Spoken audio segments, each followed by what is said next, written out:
Hello, hello. Hey, Sinistella. Give me one sec. Okay. Gotta cough my lungs out. Yeah, so we're gonna do game design today. Mm,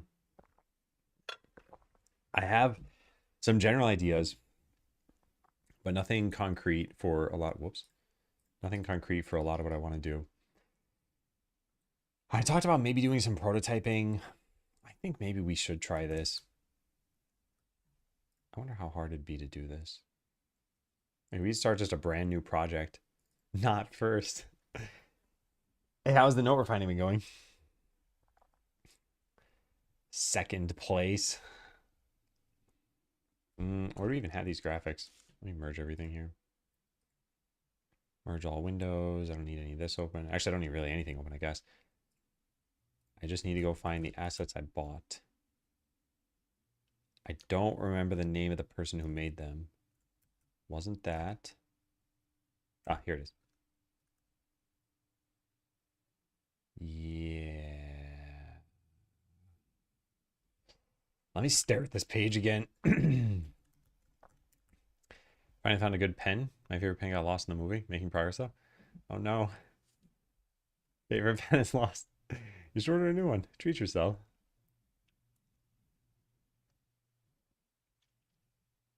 Man, there's so many like random little ideas. Maybe this is the wrong way to go about doing game design for this. Maybe the prototyping way is good.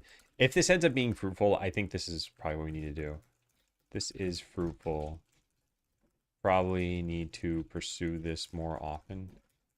I'm guessing that the kind of brokenness I'm going for isn't something I can plan. It's either inspiration striking me outside of the moment or messing around with mechanics. All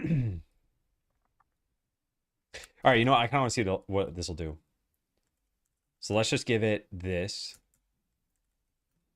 What is this? This is not right. Where's the like all-in-one pack? There it is. All-in-one. Okay. Yeah, and I wonder if I should just give it a brand new game, pretty much. Just like code, Godot, what prototypes, repros. Don't have another capitalized thing here. One-offs. Yeah, here we go. All right, so like Dagon prototype. Okay, I kind of want to try this. This is going to be a little bit crazy. Yeah, this is going to be a little bit crazy. And I kind of want to limit this somehow. I'm not actually sure. So maybe copy image address. Maybe we save this image, copy image. Yeah, I don't want to burn through all my... Oh, what's happening here? I don't want to burn through all my credits using this, but I kind of want to try this out and see what happens. So let's make a new project. This is probably a terrible idea. Maybe we'll just give it to a bad model. Yeah, let's do that. Or a cheap model, I should say. Let's give it to like Luna extra high and see what this consumes in terms of AI usage. We are currently at 99%. And some of it's being used by another implementation. So if it goes by like 1 or 2 more percent than we expect, then everything's fine, I guess. But okay, so copy this. I have a single. I've given you a project that only has one folder of game assets. Hang on one second.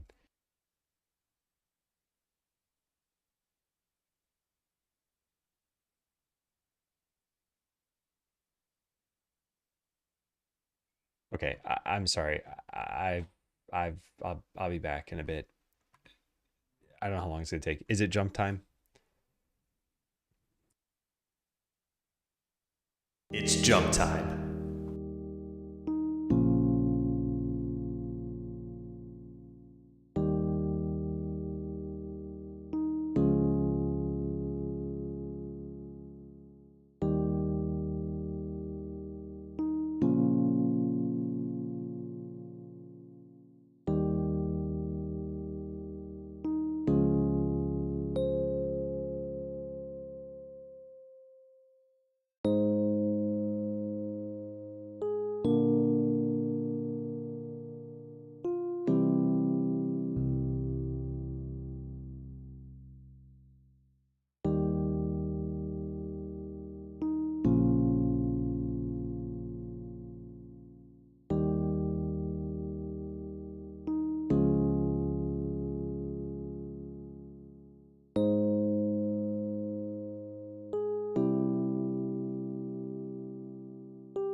Okay.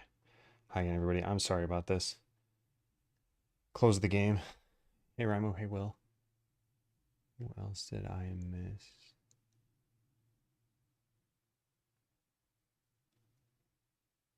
Okay, so yeah, there was an emergency that happened, and everyone's okay. It's just my wife is very rattled, and I had to deal with some things, so I can't share many more details than that. But like I said, everyone's fine. But that's why I had to leave earlier, and that's why I had to leave this time, and it should be done now, I'm hoping. So, well, done for today. I'll put it that way. Glad everyone's okay. Yeah, yeah. Hey, Boolean. Yeah, yeah. Okay, so I've given you a project that only has one folder of game assets. Also attached is an image from the asset store page on itch. Assets, well, store page on itch. Demoing how a platformer may be set up using these graphics. Make a new Godot project that represents a platformer. Roughly try to match what's in the screenshot. Cut any corners you feel like. This is just for prototyping, so there's no need for tests. Or, yeah, there's no need for tests. Or super, yeah. Or perfect fidelity with the screenshot. Yeah, I kind of want to just see what this will do. We're at 98% now. I haven't even triggered the prompt. This is waiting for something. Allow Godot to launch a game headlessly for a short scene runtime smoke test. Yeah. Yeah, that's still finishing. Your project only has one folder of game assets. Attaches an image from the asset store page.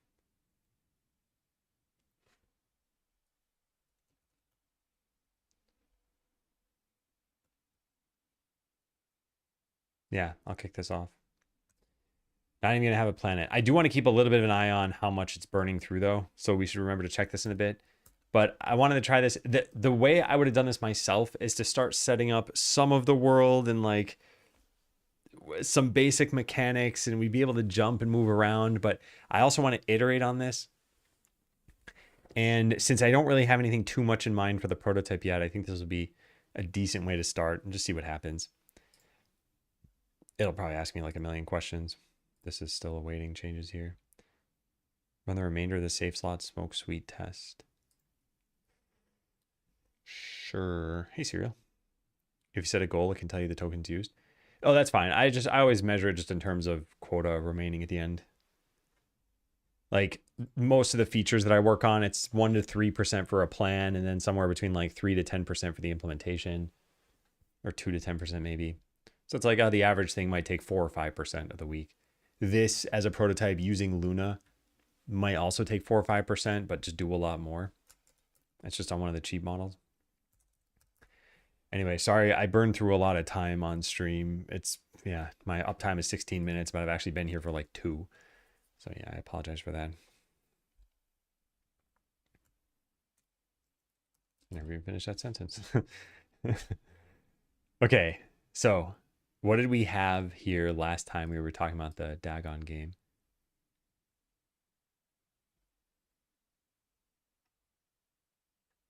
Did I not? Maybe over here? No. Oh, here it is. Yeah, the Ikaruga stuff. Yeah, I don't love this. Okay, yeah, the unsaved quit thing is finished. I'm gonna mark this as unread. Mark as unread.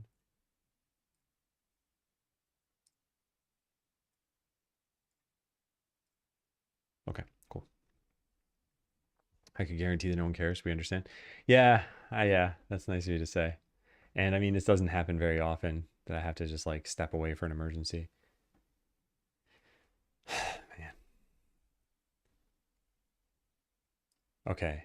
So somewhere else, I wrote down some ideas that we had here. Let's go take a look.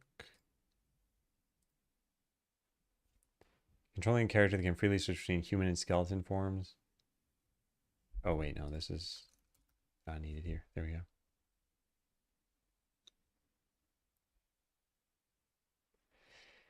Yeah, I didn't have any other ideas for this. I almost wonder what if you made, does this make any sense? A tactics platformer game?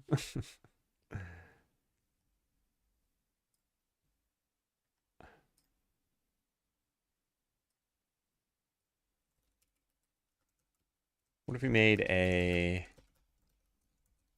tactics platformer? Like there were some simple rules that we could present for how characters move and attack, and you would need to position everybody to exploit those rules, I guess.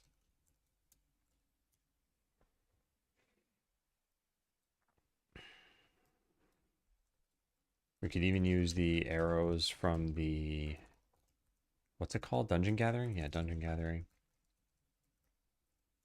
pack to indicate where everyone would go or move. That's kind of interesting, right? I never really thought about this. Like, what if you...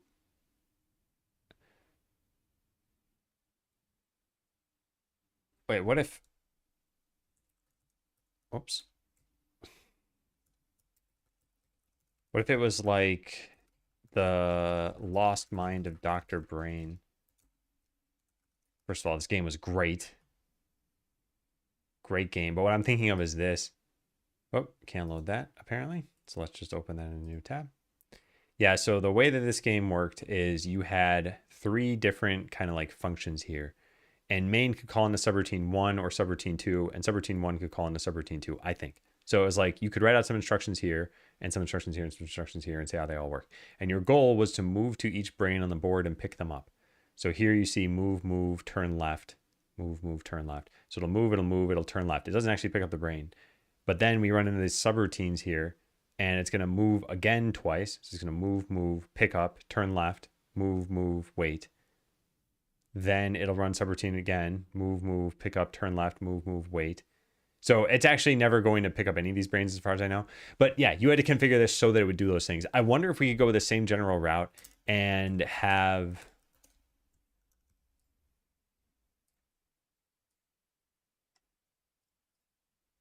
So it's like you write the automation for a platformer to be controlled. So you might have like move, move, jump, move, attack, etc., something like that. See how that might have helped inspire Botland? Yeah, yeah. It always made me think about that. Lost Mind of Dr. Brain had a lot of educational, fun games in it. I think almost all of them were educational. I think some of them were just about coordination, but like this was a memory game about the periodic table of the elements. This was mostly just fun. I don't think there's really anything educational about that. There was a music game where you had to rearrange sheet music and it would play it out and you could like invert it in different ways. There's a 3D construction game. Anyway, there were a lot of cool things there. I think it was a very well-made game.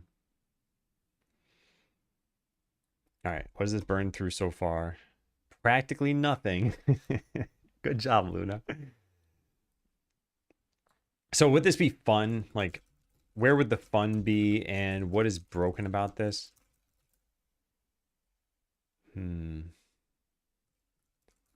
Maybe there could be an instruction like pick up that you can do multiple times on the same power up or something.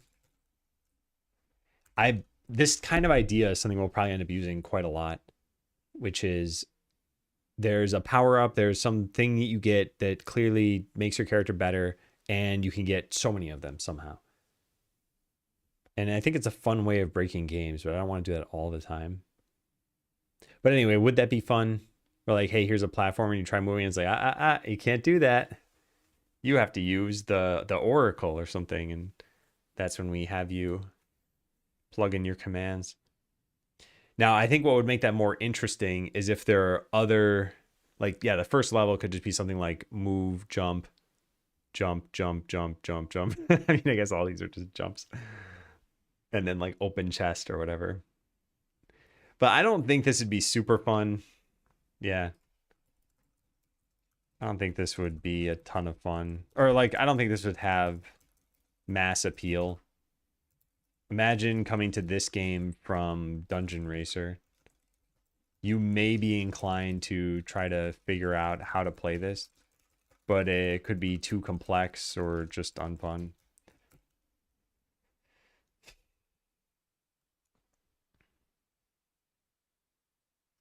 Oh, you know what else? Some games have messed around with like you could platform in the background. In fact, even Paper Mario did this. Paper Mario, Thousand Year Door, sewers. I think I could show this off here somehow. Yeah.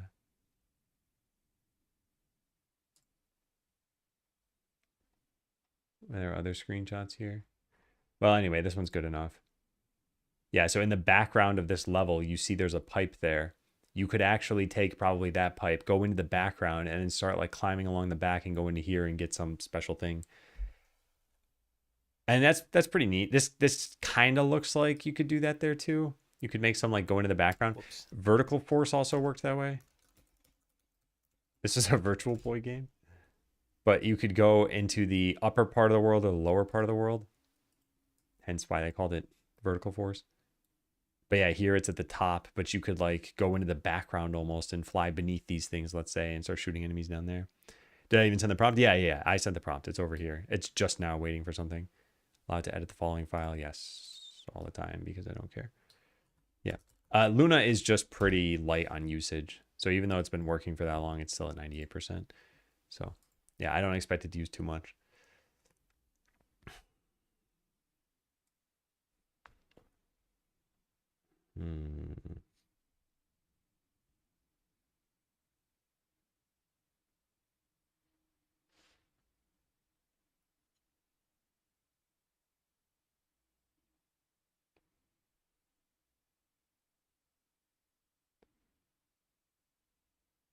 Has there been a platformer where you control two characters at once and they move in opposite directions? There's a puzzle in A Link to the Past that kind of works that way, but it's not a platformer. But I don't think that's really fun either. I was thinking, like, what if you controlled the skeleton and the knight?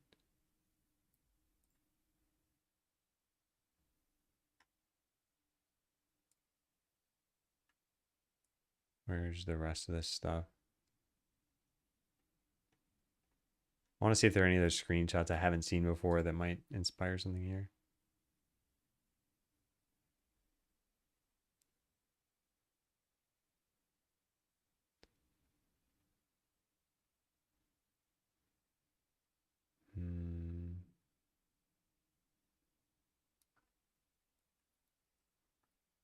So much here. I think what would really be nice is if we could just make tons of small screens like this. It's like a platform where you keep playing as different characters on each individual screen almost. The art really lends itself well to that.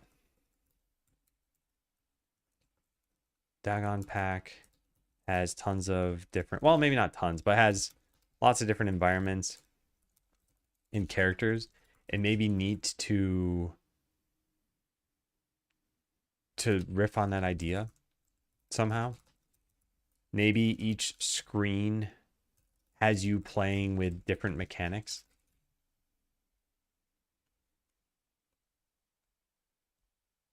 Maybe this is the game that feeds into another game. I thought of an idea a while ago where you split the game into quadrants. So you'd have 4 different games like this. And it'd be something like, I'm just going to make something up. Like this is a farming game. And then your crops get sent to 2 where you need to like feed them to troops so they can eat. And then your troops get sent into this where it's like a tower defense where they earn gold where you can then do this to buy like seeds for your farm, which plants crops, which you put into here, which you, so each game feeds the other game and you'd have 4 games on screen at a time. Isn't the basis of Shadow Trick? Let me take a look. Turn into a shadow and clear all the levels. Cute platformer game starring a wizard able to switch between the real world and the shadow realm. Oh yeah, that sounds like it's pretty similar.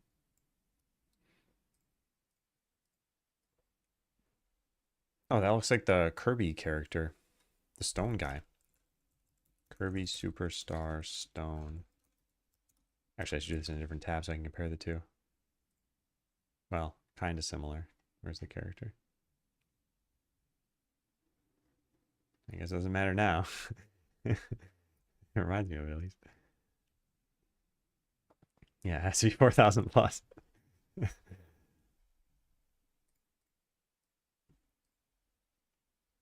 A game called Reikio? Platformer about Reikio, a girl who embarks on a fantastical adventure to become the princess of the Cookie Kingdom and save the world from unexpected and disturbing dangers. For the stages thing. Over like different screens?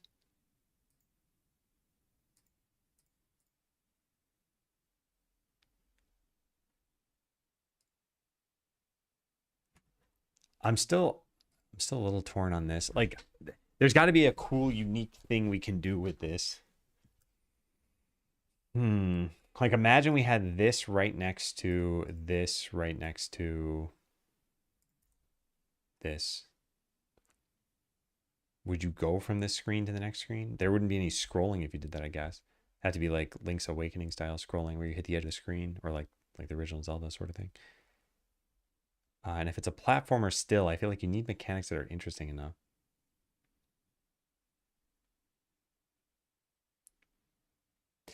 Yeah, I don't know.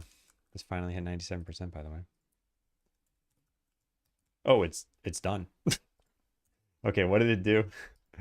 Wow. Done implementing some kind of prototype. Oh, it did it in GDScript. I guess I don't really care, but like, yeah, interesting. All right, so let's load up the game and yeah, let's try it out. See what happens.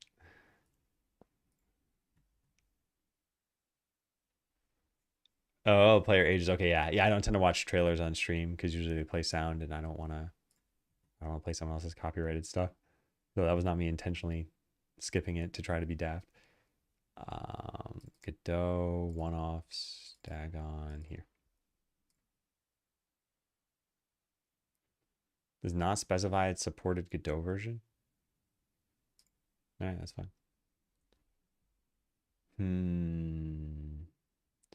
All right, so let's see what this did. It made a main scene. It only made the one scene. And I guess everything is set up through a script. And it made one script. I don't know if this is going to be anything. Oh my goodness, it looks horrendous.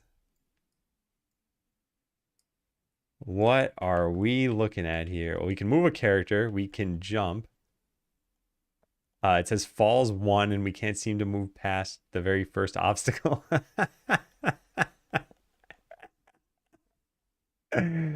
Oh my god, it's so bad. It's so bad. Oh, it cut corners all right.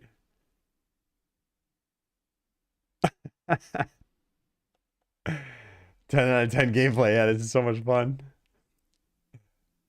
So this is where I think this actually can be pretty interesting for coming up with ideas. Like, let's get those spikes out of there, I guess. Also, this is hilarious. A/D or arrows move, space jump, relic 0 out of 1. I'm guessing I'm supposed to be able to get to the treasure chest. R reset room. Oh, wow, look at that. The falls counter just keeps going up. I gotta say, for this small amount of gameplay, it's bug free. Look at that slime over there on the right. It's very funny. There even is.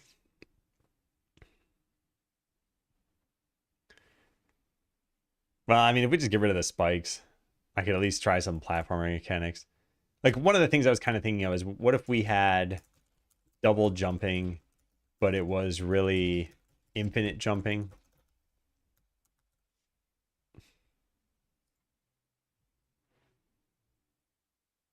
This won't even load for me. It's probably trying to load in here. Yeah, it is. Trust and open. New window, main.gd. How large is this file? 487 lines. Whoops. All right, so does it call them spikes? What does it think those even are? Dungeon spikes, yeah. All right, add spike hazard. Let's just comment all these out and then rerun the game. And now we won't have any spikes to stop us. Nice. Now we actually fall down. Oh, wait, no, you could jump up there. Wow. All right, let's make this bigger.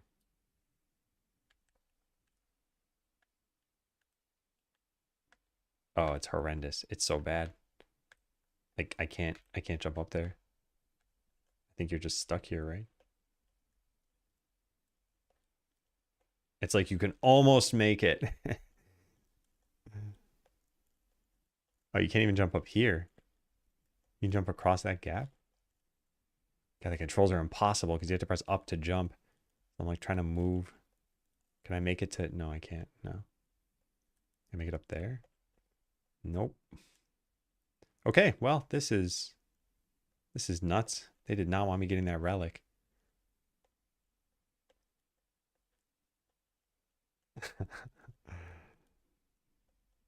All right, well, does this spark any ideas? So in terms of brokenness, it definitely sparks some ideas. Like there's a bubble bobble style, like what if you fell off the bottom and you reappeared on the top? So you came back down up here and you had to like manipulate the edges of screens that way.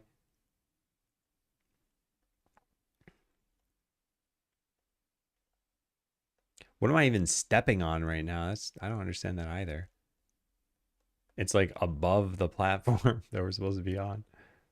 But yeah, we can't make it anywhere else. It just needs a soundtrack. Yeah, we're done. We just ship this. This could be every game that we make. I mean, hey, they got the animations. That's pretty impressive, right?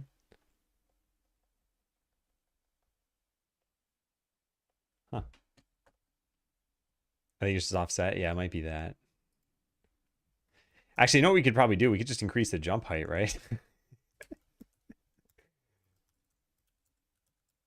Space.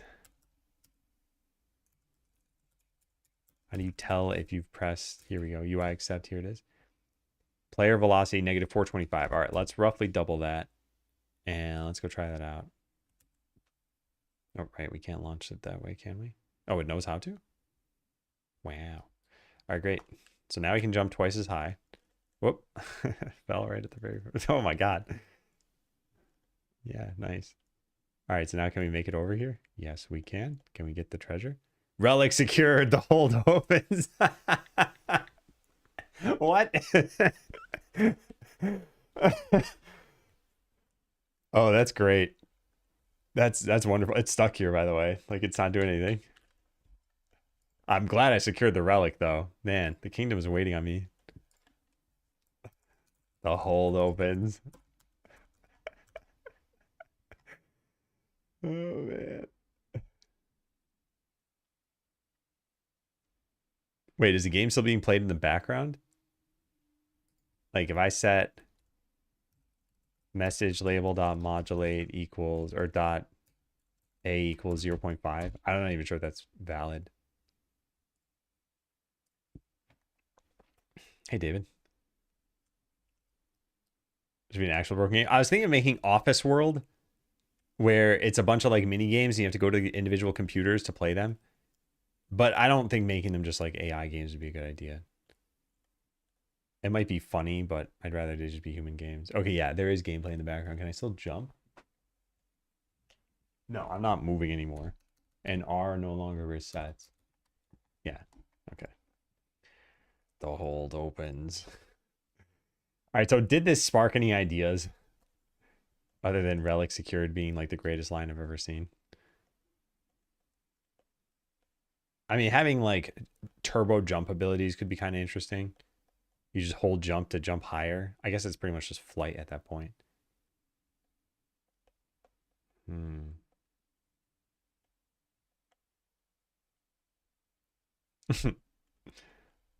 A little goopy friend. Does he do damage?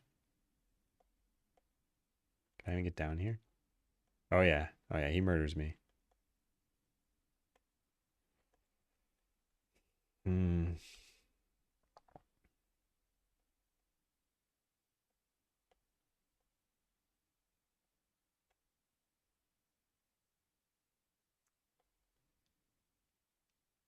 don't know. I have a bunch of little ideas as I'm looking at this. One of them is there was a Smash game for 3DS, Smash 4, I guess, but it had some extra mode. What was that called? I don't remember what the mode was called. What was it called? Smash Run. Yeah. So Smash Run was Smash Bros. Mechanics, but Kirby Air Ride style stack collection. So you would get strength and jump and speed and whatever. And then, yeah, when you got into a battle against someone, those stats would control how well you did. But it was still real time fighting, Smash Bros. Style. It's kind of interesting. I think if you didn't have the attacking stuff, then all you really have is speed and jump and defense. Because these three are for attacking, I'm assuming. I don't know if that'd be interesting on its own. Like you just get like a million jump stat and you just jump out of the game. It does sound hilarious. What are we testing here? We're trying to make up some new sub games for Stuck in a Broken Tutorial. So I'm just trying to spark some ideas of like, what are interesting ways we can use this tile set that I already purchased? Yeah, and come up with a good game for it. And yeah, that idea of like literally jumping out of the game sounds very funny to me.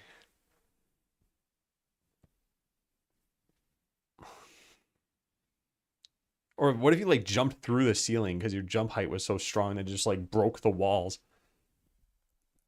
Oh man, that's super cool. I like that idea a lot. What if you kept getting stats or levels as you played through the platformer? And one of the stats is jump height. And when you hit a certain amount, you literally jump through the ceiling, shattering the rocks and yeah, shattering the rocks. Maybe you end up in a different platformer entirely that makes use of these tall jumps that you have.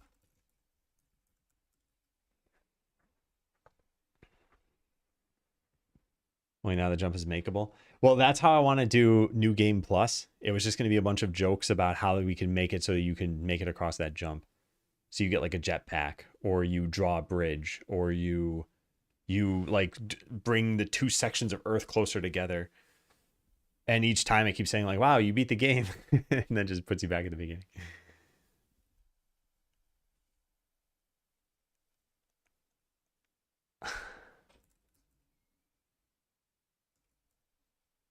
So this idea is interesting. I mean, they're probably, they have any sort of like item pickup in here? Is this it? No, items. Here we go. I got some boots. I guess the boots could be it. Maybe you upgrade your boots as you go through. I mean, that's pretty similar to the Dungeon Racer game, but what's this? I don't even know what this is. Gems and stuff. Yeah, this could be like power up rubies or something. Yeah, okay. We could make do with this. And then weapons. This is for, yes. I don't think we probably have a need for those. Open to suggestions? Yeah. I'm open to suggestions. Yeah. I think that's how these work best, is when there's some like kind of back and forth and some ideas to base this off of. So yeah, we could maybe killing enemies gives experience, and that's what gives you stats. Maybe you even pick the stats. It feels a lot like an amalgamation of the other games. Loot boxes for the incremental nature, Dungeon Racer for the endless nature and power-ups, the top-down shooter for the power-ups. I mean, there could be another thing. Maybe it's not done via power-ups. Maybe there are springboards and you can stack many of them and shoot off into the galaxy. So, you know, it'd be really funny. What if this turned into the space shooter? You like soared through the ceiling due to your incredible jump height and ended up in space around that planet. Then enemy ships start attacking you. And we could turn the character on their side, this one, We could like have them rotated 90 degrees, so now they're just shooting like arrow after arrow facing upward. Derelict Star. Let me take a look. I have not played a whole lot of different games. I don't think I've played this. Played something with very similar graphics, but I think this is just an asset pack that they got off of itch. But I'm not positive about that. But I'm pretty sure I've seen this somewhere.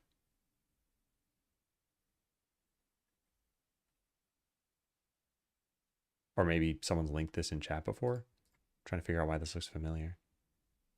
Anyway, what was it? Makes use of movement to apply force and height.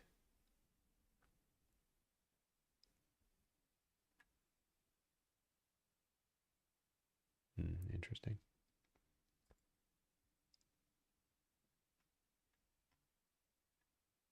Is there a way to figure out the assets that were used for this? Probably just search on itch. Anyway, this idea of turning this into a space shooter is pretty interesting. So yeah, I guess you're going through different levels here. And the platforms get farther and farther apart. This idea of just jumping into space is so funny to me. I think that's generally what steered my development in the past.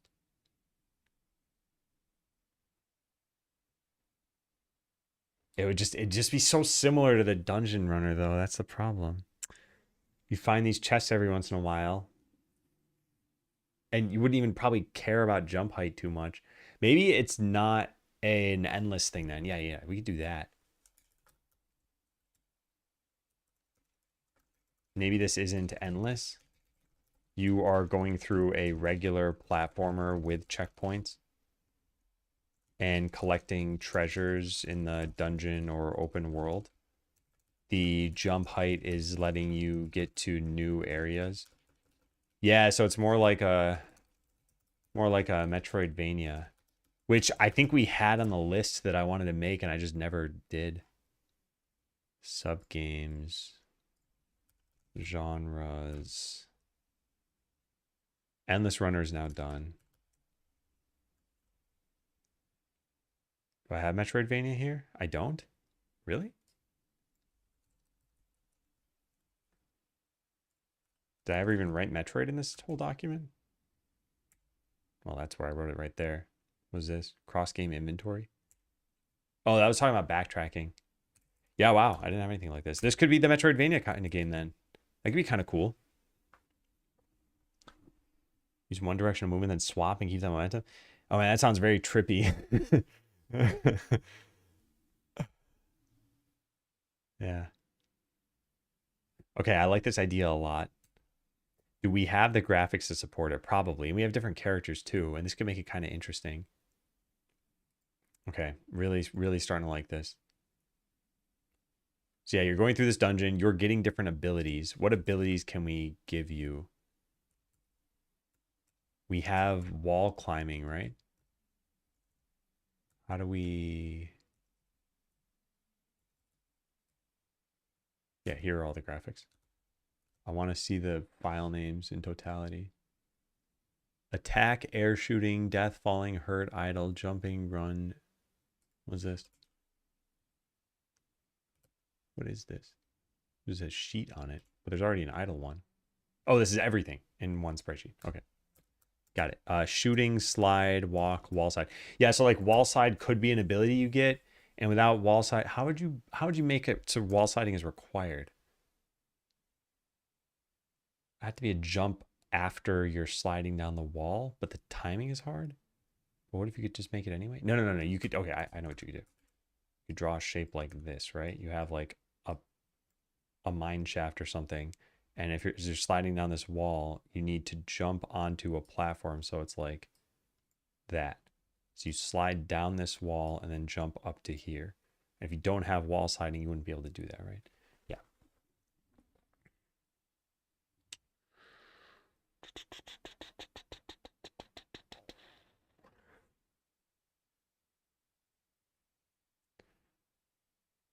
Okay. So we could have you get those power-ups.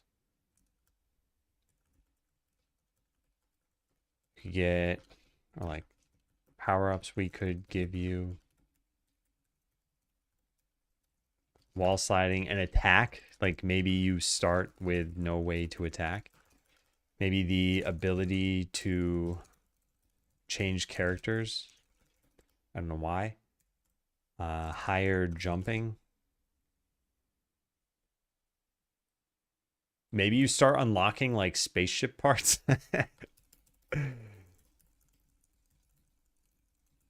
Without realizing why. And then it's not until you get into space.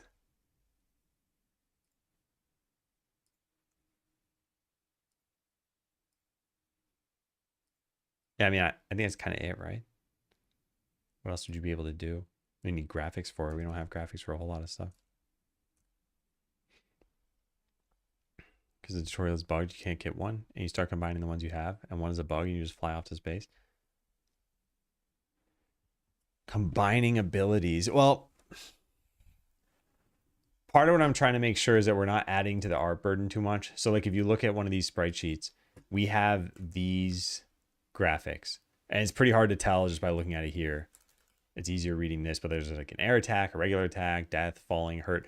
A lot of these are just necessary to make any platformer. Like you need an idle graphic, you need a walking graphic, you need a jumping graphic. So the only kind of special ones we might have is an attack graphic, a wall slide graphic, and that's about it. Yeah. So it's like we don't have like a spell casting graphic, for example. Now there is a character in here that I think does have one. The mage, yeah. It's just their attack, though, I think. Oh, no, they have a casting animation. Yeah. Yeah, normal side. Yeah, yeah. Mysterious objects that look suspiciously like spaceship parts. Yeah, that's the kind of thing I'm thinking of a little bit. But I think we got to sell the whole, like, this is our regular platformer. I think there's probably enough interest here with just what we can see here. Like, you can make some different kinds of platforms. You can make it to... You could even add any other ideas. Like, you can jump in the background. I don't know, maybe that's another thing. Like the ability to send yourself to the background to do platforming there.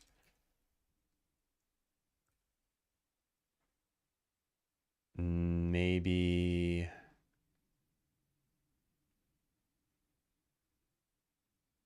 Yeah, maybe something like this. Hey, Angoose.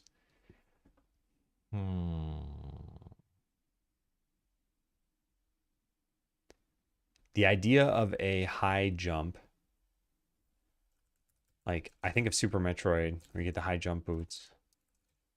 And first of all, they made this room perfectly. Where is the picture of it? What? Okay, here it is. Yeah. So this is pretty cool. You enter this room and your jump height is only up to here. You destroy this little wall and you get down to this part. Now it is impossible for you to get back up until you get the high jump boots. It's actually not. You could wall jump, but you don't know that you can at this point in the game. So yeah, you get the high jump boots and now you just jump right back up and get there. If we're going to do the same sort of idea, we need some platforms you can't get to unless you high jump up there. But then eventually we need to let you get the high jump boots again. So maybe it's like you can find these multiple times.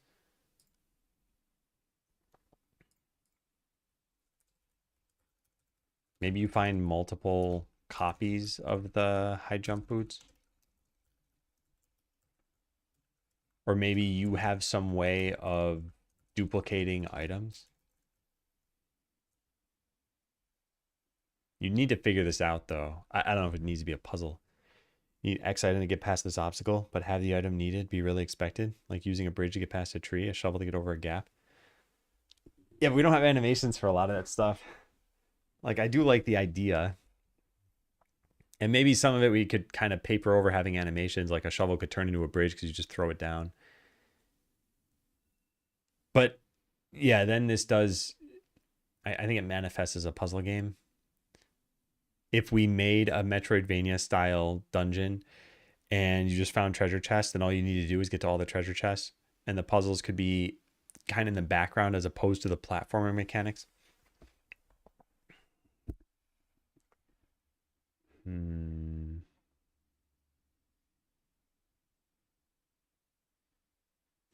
Maybe Sidekick is here.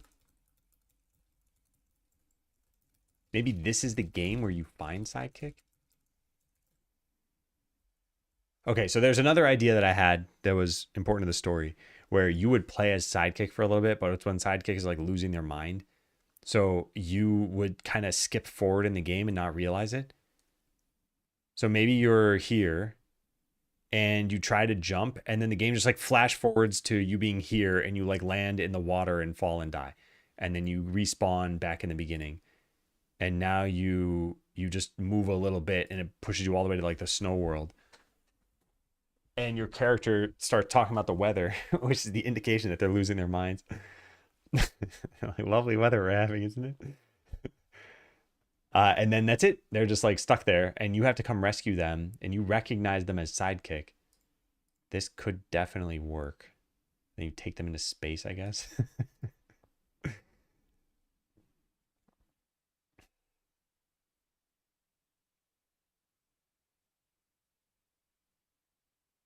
Oh, I thought of something last night that I gotta write down.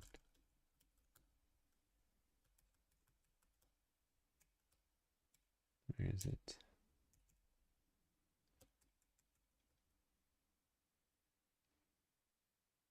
Yeah, so when player says the name Sidekick, they snap out of it. Names have power according to the story.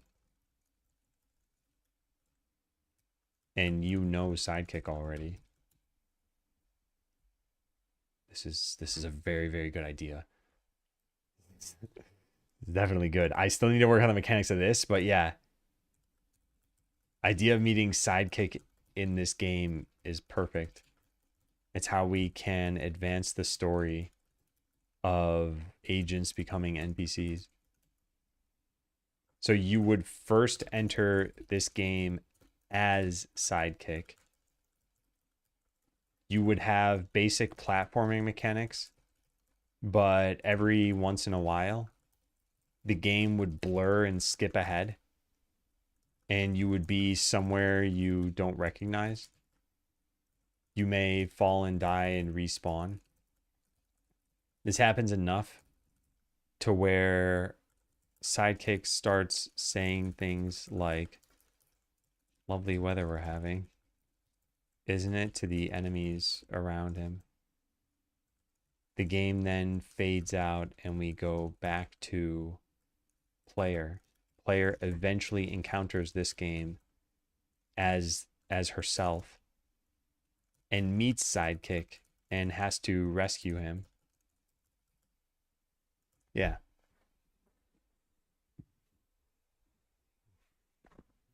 Well, Sidekick's not supposed to be a boss. If anything, Tutorial Man would be the boss. Just because he was bored. Or he liked trolling players, I guess.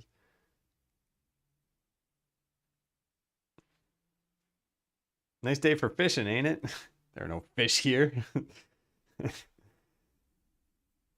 Yeah, this is fantastic. This has got to happen. She says his name. He snaps out of it. She, I don't know, like puts him in her inventory or something like a kangaroo. Yeah, or whatever, so that she can take him out of this game. Maybe he just follows along. But if you need super boots, he may not obtain them too to be able to follow you. Maybe he's a companionship as you move into the space shooter. Is Tutorial Man just made out of text? No, Tutorial Man is the guy you meet in the farming game, and my headcanon is that he is an agent. If you don't know the agent NPC thing, the way it basically works is whenever a character is created for a video game, they are an agent, and they have free will, and they can, exercise choices and talk to other characters and whatever else. But because they were put into games that they didn't have fun in, they eventually get their like life sapped out of them and they become NPCs. So like these are just NPCs. If you talk to them, they say like terrible weather we're having, isn't it? And this one says lovely weather we're having, isn't it? And that's it. They don't have choices. They can't do anything. So when you meet Sidekick for the first time, that's this character. You see this dialogue. I talk to those NPCs. You're different, and you pick whatever you want. I say, Eureka, that proves that you have agency. I can't tell you how long I've been waiting for something like this. But please, I want to exercise my agency too. Ask me something. So you say agency, and then without my hands on the controller, well, I need to advance this at least. But then they pick their own answer here. So like this is Sidekick. They're an agent. They can respond for themselves. So they choose their own answers. And when you meet them later in the game, they're starting to lose that agency because they're in a game that they don't know how to leave. So this is like, this helps really connect the story. And you playing as Sidekick first, I think is really important for cementing that idea that like, whoa, what is going on here? Like this is more broken than the other games where I'm not even playing as myself anymore. So yeah, Tutorial Man was that first guy that you met. And like I said, I think he's an agent and I think he could be the final boss in the game, but I don't know if there needs to be one. There probably does. Yeah, Tutorial Man went rogue. He just started messing with people. But he's messing with them in funny ways, not evil ways. So I don't really know what his motivation would be. Maybe that's his motivation, is that he's like, there's no purpose to life here. We're all just creations in someone else's world. I gotta write that down. Where do we put this?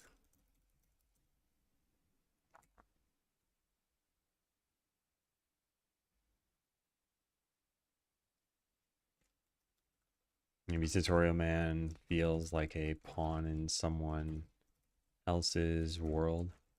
They're a nihilist. Is it supposed to be what? Why is that pluralized? You not use this as a singular? Oh, you have to capitalize it?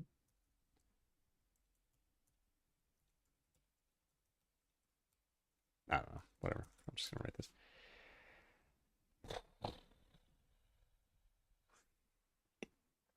Yeah, I love this idea. Okay, so you meet them. They tag along with you. The platform mechanics are clear enough to you. Maybe you even find a secret somewhere.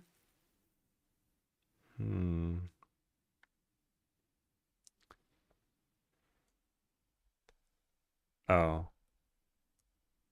Could be that. Yeah, I think you're right.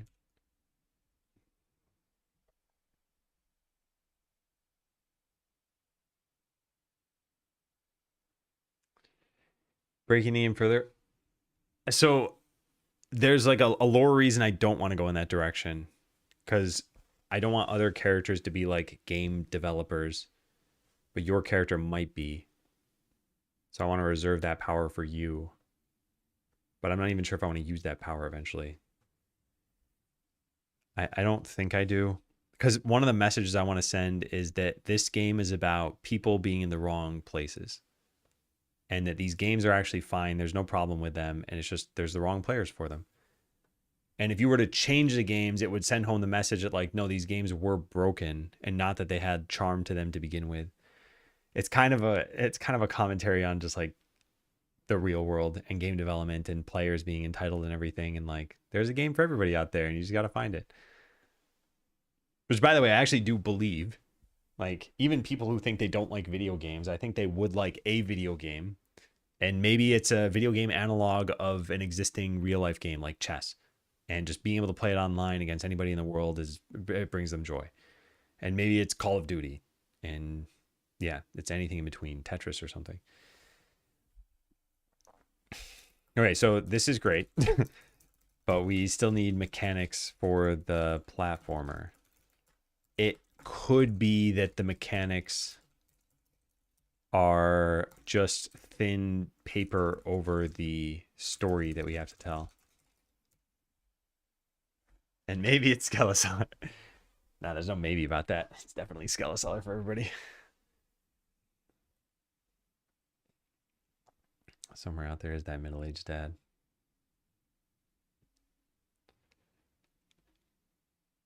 I mean, I like the idea of this high jump boots thing, smashing into space, going into a space shooter, but you're still your like main character. It's also a very funny way to break it. Although it wouldn't let us use the artwork that we have. Maybe you enter a spaceship. Maybe you enter a spaceship in the process of jumping. Or you like commandeer it. That'd be kind of interesting. Do we have this written down somewhere? I think I had some graphics for this. Yeah, here. Enemies are power-ups. Oh, this is the idea. Okay, well, I mean, we can still use that. And this bundle is 26 bucks. Yeah, there's some nice spaceships here. I could see your character entering one of these spaceships. But you customize your colors at the beginning of the game. So like, let's say you chose whatever, red. Yeah, there's a red spaceship here, but if you're commandeering a spaceship, it wouldn't change colors to fit what you are. Maybe you become a spaceship. How do you get into the spaceship? Option 1, in super jumping upward, you enter one. Option 2, you transform into one. Option 3, you are the spaceship. Well, no, there is no spaceship. That's what it is. There is no spaceship. You are just floating in space shooting arrows at spaceships. What else? Option 4, you were collecting spaceship parts the entire time. So you're just floating in space. The only thing I don't like about it is that we wouldn't be able to use these graphics that are like specifically set up to match the other graphics that we have. So yeah, just imagine the Archer character floating there in space. I guess it could be, no, it can't be from the side, right? Because the spaceships that we have are not from the side. You could turn these, I guess. Yeah, you could turn the spaceships. I gotta write that down.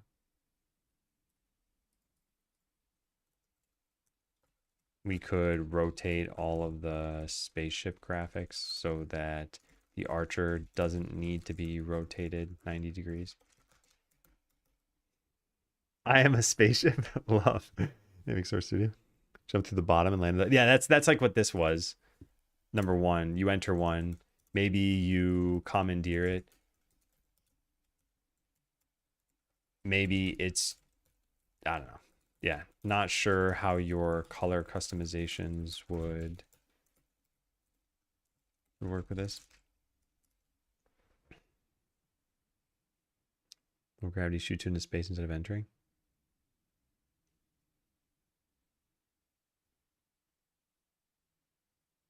Oh, I see what you're saying. I was picturing that it'd be something about your boots.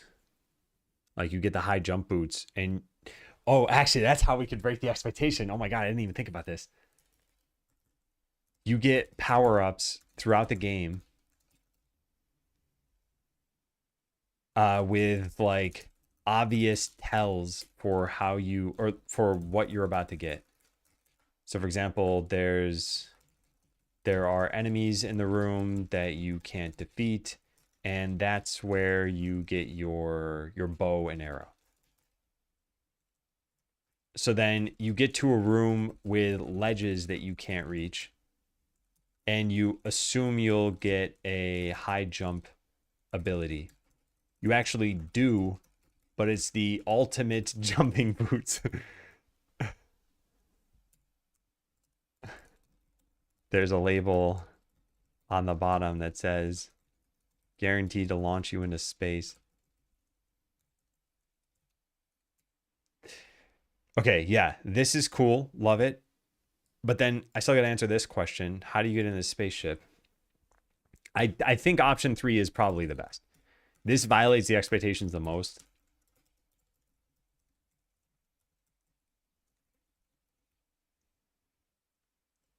Yeah. In a comical way.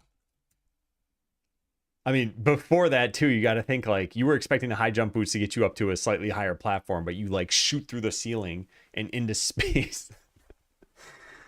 Oh my God, I love this idea. Yeah, this is very much come together.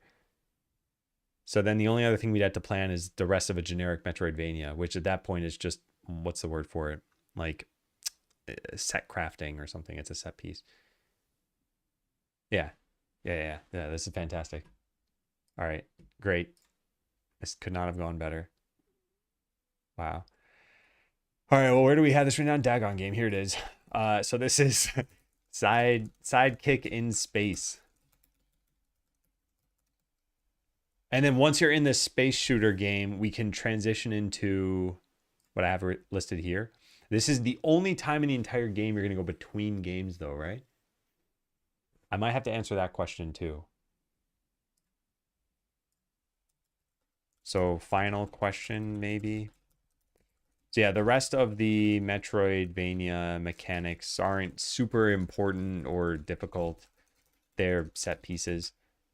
The space shooter is already a planned game that I have some mechanics and assets for. I haven't paid for them yet, though.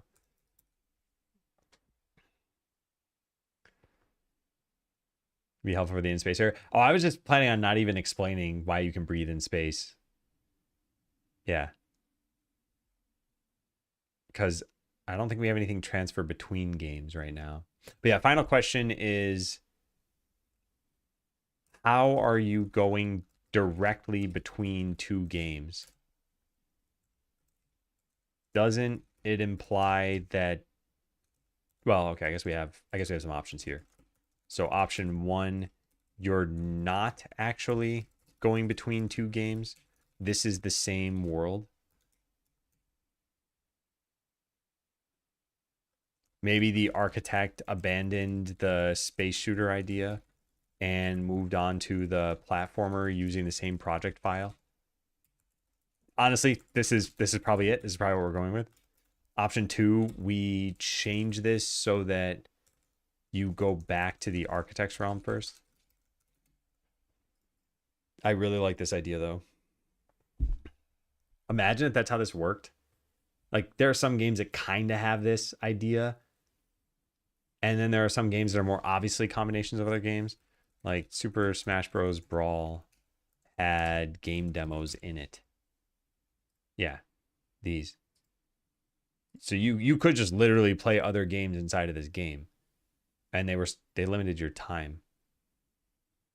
So this isn't quite the same, I guess, is what I'm talking about. What I'm talking about is like Donkey Kong is over here in this side of the world, and you get over to the right side, and it's like Super Mario Bros. Is there, and they were actually the same world. Yeah. Will you ever catch the architect playing or building a game? Not explicitly, as far as I know. At least I don't have a plan for that.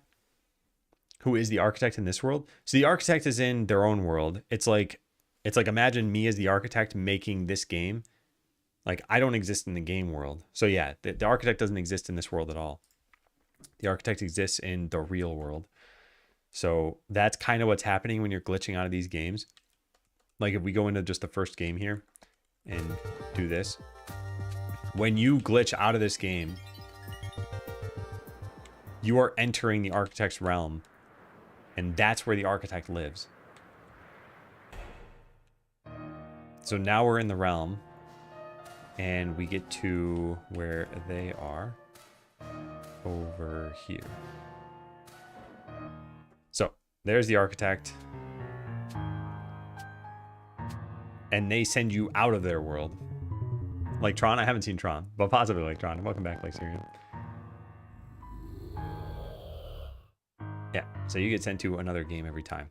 So what I'm talking about here is this would be the first time you don't get sent into the architect's realm. Yeah, and I think this is the answer. So let's go back up to this. Yeah. Okay, so let's copy all the ideas down. Because, yeah, I really, really like this.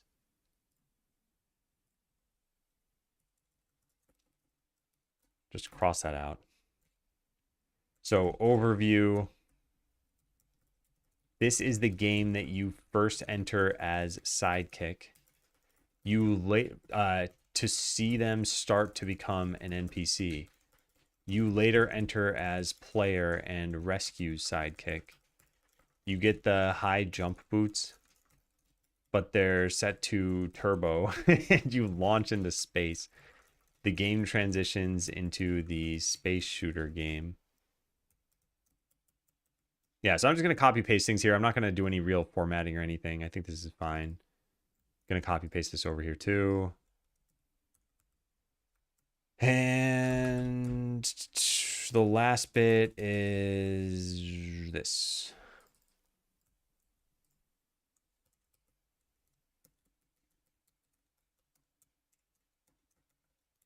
All right, so those are some answers to questions. We have this. You have basic platform every once in a while. Learners give you ahead and be somewhere you don't recognize. This lets us use the different biomes slash terrains.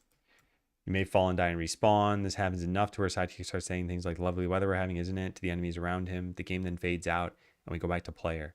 Player eventually encounters this game as herself. You know, maybe to enter this game, we say, meanwhile, for Sidekick, ... and then start the game.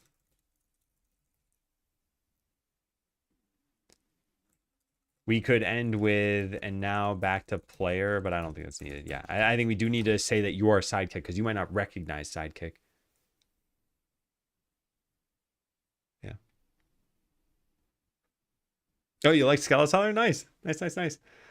I mean, other than the cursing. So the space area is a dev island or GM island? Yeah, pretty much like that. That's kind of what I'm thinking about. Should you look like your platformer character when you talk to the architect, or should you be some glitchy representation? You should always look like the character that you entered as. So when my original idea, and I still love this idea and now cannot really use it, but my idea was that when you were in the space shooter game, you would enter the architect's realm as a spaceship. So you would be in their office, but you'd be a massive plane inside of here, just like talking to the architect. But I don't think we can do that anymore if you're going to be the archer. Oh, I'm glad you liked it, Lexarium. Yeah, that's great. Did you like bone mode by any chance? Because not everybody likes that. It's totally fine if you don't. I looked at the achievements, and yeah, only like 33% of people even play through one of the scenarios.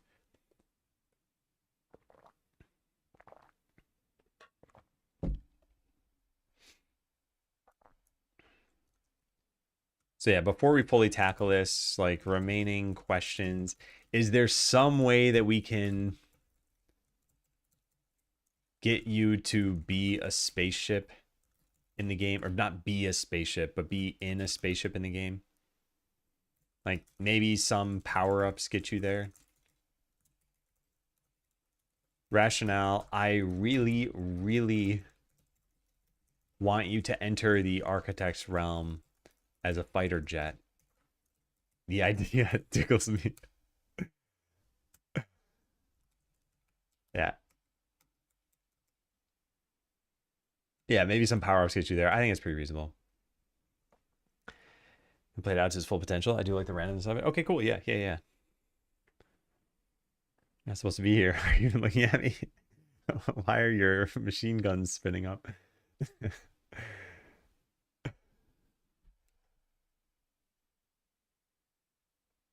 All right, this is solid. Yeah, this is solid. Now, we also got to think about this. You're going from the platformer to the farming game to the shooter to the loot box. No, that's not going to be it. You're going to go to the dungeon racer and then maybe loot boxes and then the shooter. And then who knows how many until you get to this thing, which we're going to call like Sidekick in space. Or I don't know, we should probably come up with a better name. But the farming game is the last time you saw them. And I don't want you to forget that you met Sidekick. We probably got to think of this in terms of wall clock time. Like how many minutes in real time will have transpired between here and here. And I could look at the past playtester's time, but like let's just approximate here and say this is maybe 20 minutes and this is maybe 20 minutes and this is maybe 15 minutes.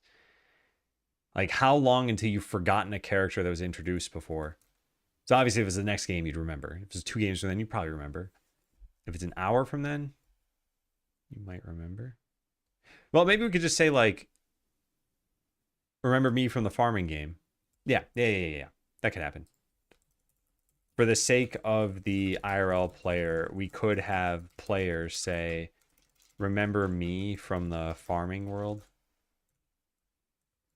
I had a strawberry. I don't know what you say. I grew.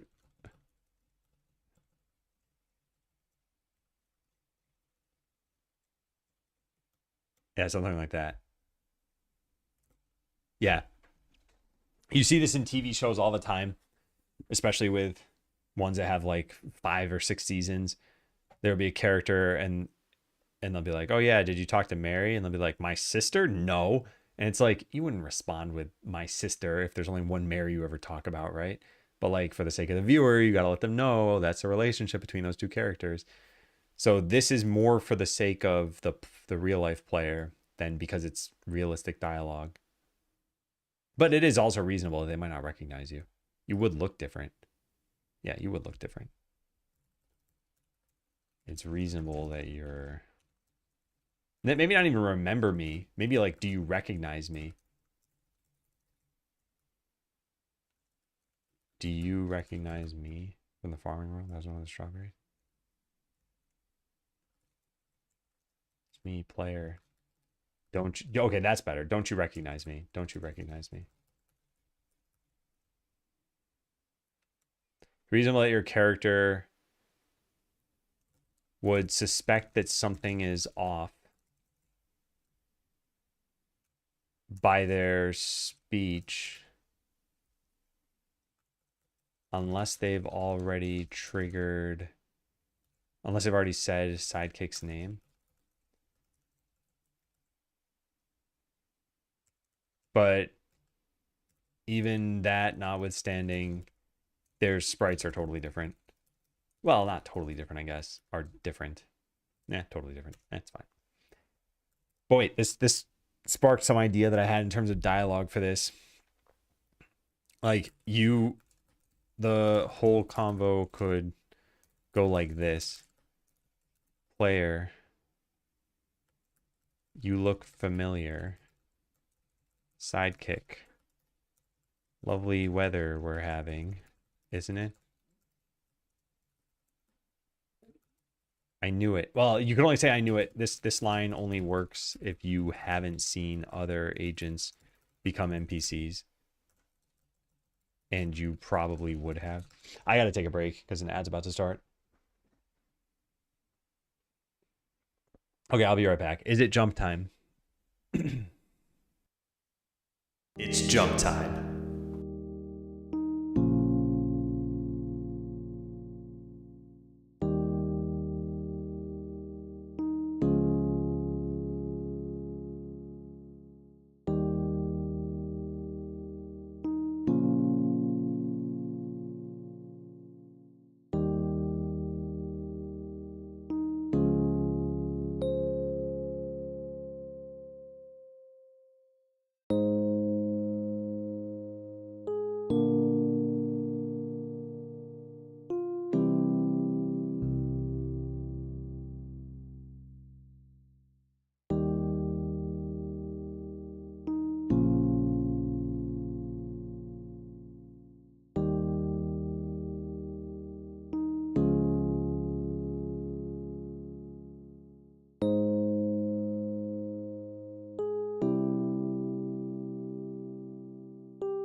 Okay, hello, hello. Hope I wasn't keeping you waiting for too long. Close the game.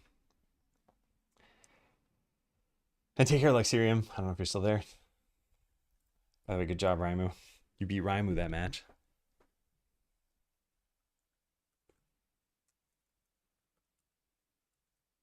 What would they say to this? Wait, is that you? Sidekick? And then some effect plays over sidekick.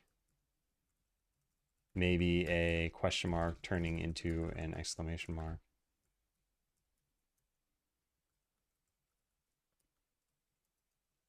Where am I?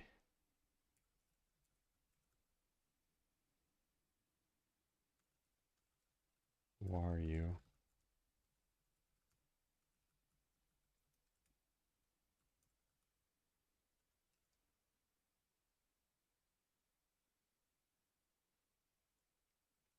Yeah.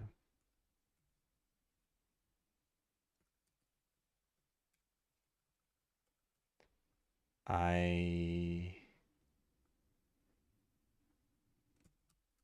feel like I just woke up from a long slumber. Possible to fall all the way back to the bottom of, or would you fall out of sight? I notice the camera does go back down.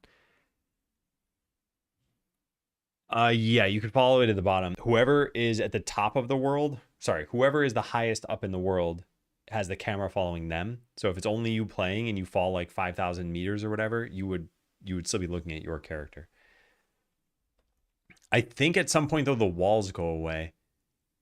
At which point if you jump out of the wall, then you'll fall infinitely and I don't know what would happen. New objective. Yeah. New objective indeed. Okay. Yeah. This is awesome. Love this idea. This has to happen. Sidekick in space. Love the name. So this leads to the space shooter. So this is what you're playing from inside the platformer game. Okay, yeah, we have enough ideas there. So do I have enough for Tetris Miner? What is this? You're in a Tetris-like game, dropping or rotating blocks. The lines never actually clear instead after filling out the board. I wrote a bunch of ideas here. What are they? Literally just down below. Oh, I don't know. This is okay.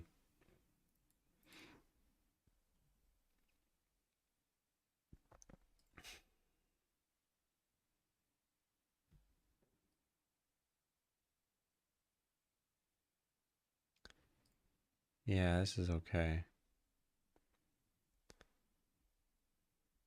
Kind of like this idea too.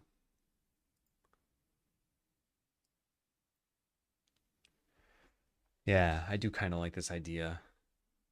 I like the reason I like this. Okay, so for those who don't know, here's what my plan was. You would play a game sort of like Tetris, and you would probably just assume that it's Tetris at first. So you'd be putting a bunch of blocks down. But as you're putting the blocks down, like let's say these were filled in right now, it wouldn't actually clear them. So it is not Tetris rules. It's just like kind of like Tetris, and then you're putting blocks down and you can rotate them. Once you get to the top, you practically fill the board or you're in the like lose condition state. You would then change this into a game that is block based. And we could keep changing the block based game. So the first time, maybe it's breakout. And the goal is actually for you to destroy all the blocks. So a sparsely populated board makes the most sense.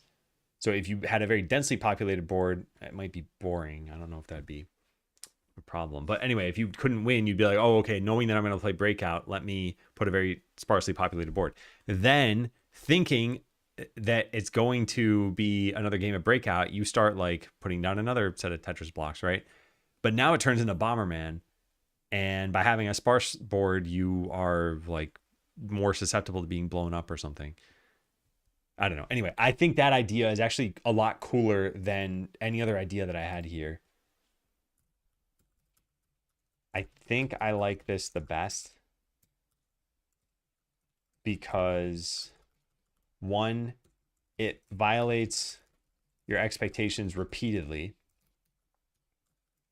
The first time you play, you expect Tetris. You then see that it changes to Breakout, which would reward having sparsely filled the board. So then you sparsely fill the board, expecting Breakout, but it's Bomberman, which makes it harder to find walls to hide behind. It allows me to use the other ideas I had. If you need multiple tries, then we could just give you multiple tries to further break expectations that it'll always be a different game. And we can play with this idea of how you fill out the board. And the other thing too is this lends itself very well to whatever size pixel art we want. I just paste this in here. There are a million block-based games that we could draw from, but also if you remove gravity, if you call it that in Tetris, then it's just a 2D tile-based game.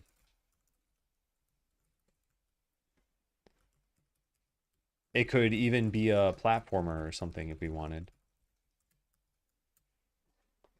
Subverts your expectations. I mean, that is pretty much what this game is all about, but hey, Fled. Okay, I like this idea. I think better than whatever stupid thing I had written down the other day. What was the stupid thing I had written down? Because there were a bunch of half-baked ideas.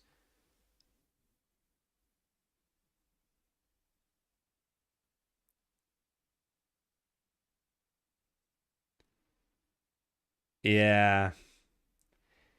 Yeah. The idea that I had, if I can just sum it up a little bit, is like you fill up this board and then the goal is to aim drills downward like a reverse form of this. So in this game, you shot bubbles upward and then they got just anchored to whatever bubble was already there. But imagine you were shooting like piercing drills through this. So if you shot here, you destroy this entire like line of blocks. And the goal would have been to destroy as many blocks as you can. Like, would that have been fun? I don't know. You could probably make it fun. Why does it get mixed reviews? The release is bad. The menu screen is window mode only. Sound goes out of sync. Wow. Crazy. Animus. Then you get balloons, don't you? What? Balloons is the tower defense game, right? Yeah. Do they have that mechanic in there? Or are you just saying like you could take these little bubbles and turn it into balloons? Because yeah, I guess you could do something like that. But yeah, I think the idea of like shooting drills into a Tetris board, I don't think is as fun as it could be. There was a game before, was it tower defense?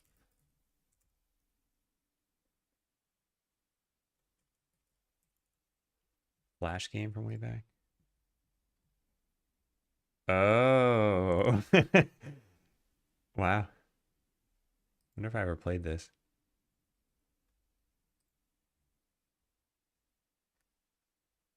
Man, can you imagine making this as, I don't know, one of your first games, maybe your first game, maybe your 10th game or something, and then for the next 20 years, it gets built on with the same name?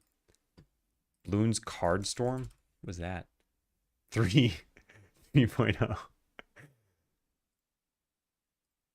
Oh, this looks an awful lot like all those mobile games like Clash, whatever. I mean, to my untrained eye, because I don't play those games. P2W. Yeah, typical. I mean, this also makes it seem more like a mobile game. Pay to win. When it first came out, I thought, this game looks fun. I was wrong.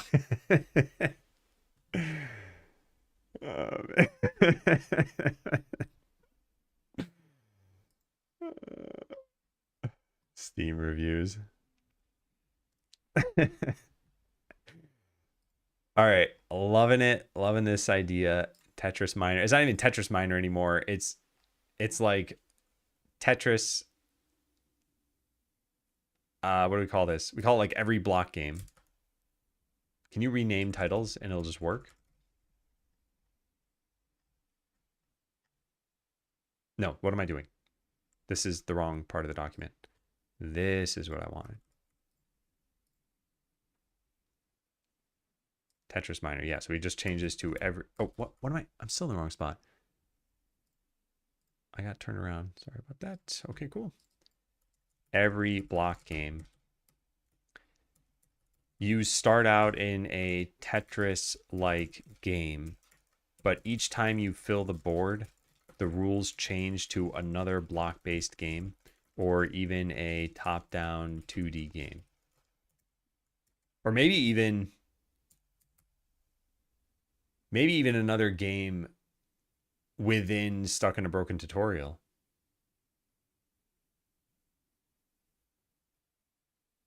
Could be difficult.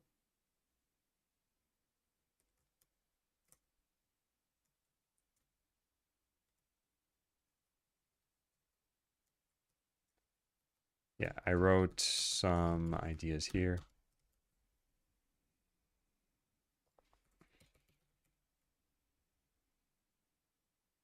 All right, so we do need to do, I'll just write this here. We do need to figure out exactly which games we'll have here.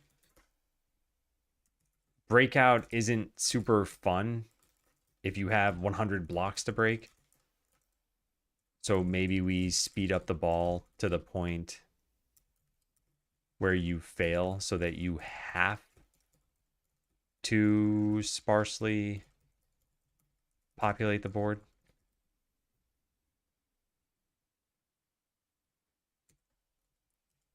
We then need to figure out which tile sizes will work okay.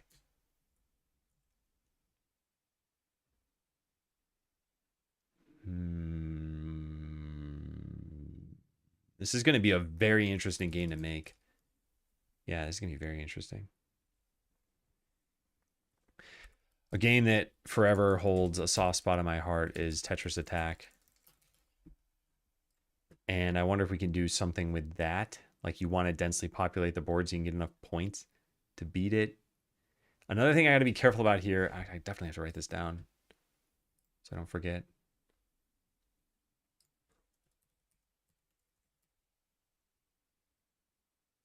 We can't just assume that everyone will know each game's rules.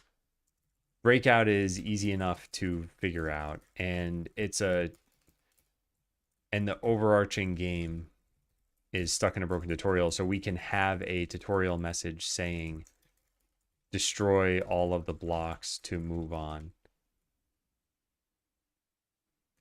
Then it could say round 2 and go back to the Tetris style.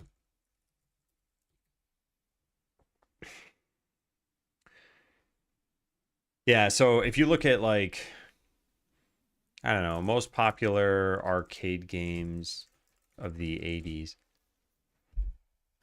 I don't know, this one. I was hoping there'd be something with pictures. That's the popular ones. Space Invaders, Galaxian. I mean, these aren't block-based. Actually, now that I think about it, probably not many of them would be block-based, right?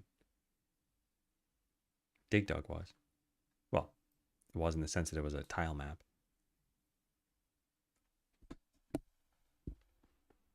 I forgot what the point of Dig Dug was. I've played it. Were you just supposed to destroy all the enemies? Attack enemies by either inflating them to bursting or crushing them underneath rocks. Yeah, it was to destroy all the enemies. Yeah, I guess for any of these games, it'd be easy enough to just put a message at the top, destroy all the enemies, and just have you figure it out. I mean, in Dig Dug in particular, there's only so much you could even do. You'll probably realize when a rock crushes you or something that like, oh yeah, the rocks probably do it. Okay. Well, yeah, we'd have to figure that out, but I think this is a pretty solid idea. I think looking at arcade games is the wrong way to go about doing this. I think we need to look at block games.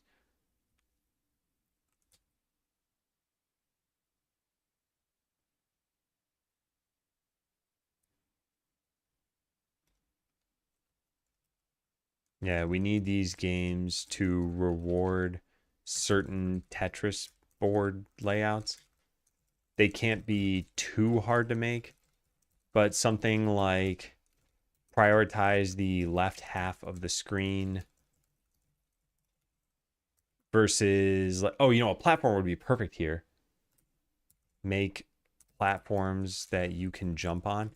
Yeah. We should definitely have a platformer, because this is the kind of thing you never have to think about when you're playing Tetris. Like, if we go back to this graphic here, imagine you had a character that started here that was a platformer character. You'd be trapped. You wouldn't be able to do anything. You couldn't jump up this high. So you need to make a staircase, essentially. And yeah, you just never have to do that in Tetris. It's not particularly hard to do. Actually, I guess, no, wait, you could make this even, yeah, you could make it so you'd have to climb all the way up to the top. That might be a little tricky for people. We would require you to get all the way back to the top, which means placing blocks sort of like this. I'm going to do this really poorly. So we're going to draw a Tetris board. And we're going to, I don't know, draw out some blocks here. Wait, how would this work? You need to have a block that has like a C shape, right? I don't know.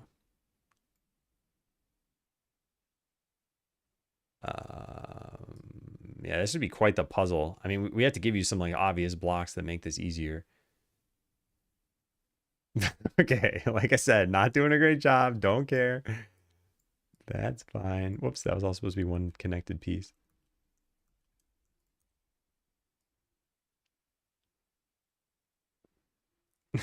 This is horrendously bad.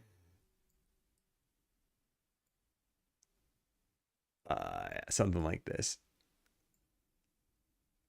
Yeah, so you would jump like here, here, here, here, here. I should have drawn all those in a different color.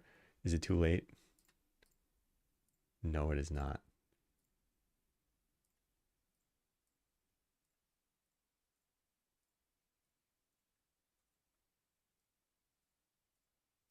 Okay. Atom Art.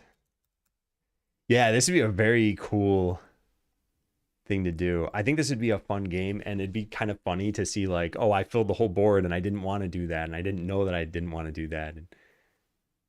And we figure out how many of these we should have, maybe like 5 of these games or something. I think a Bomberman style game would be kind of interesting. Maybe for the Bomberman style game,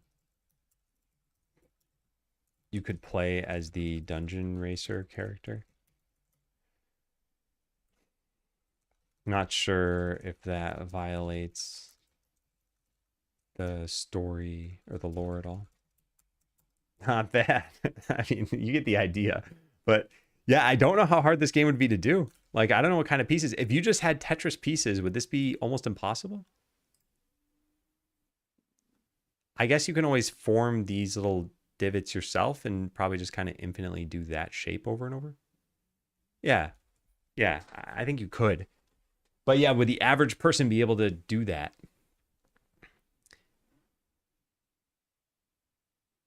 And that's a great question.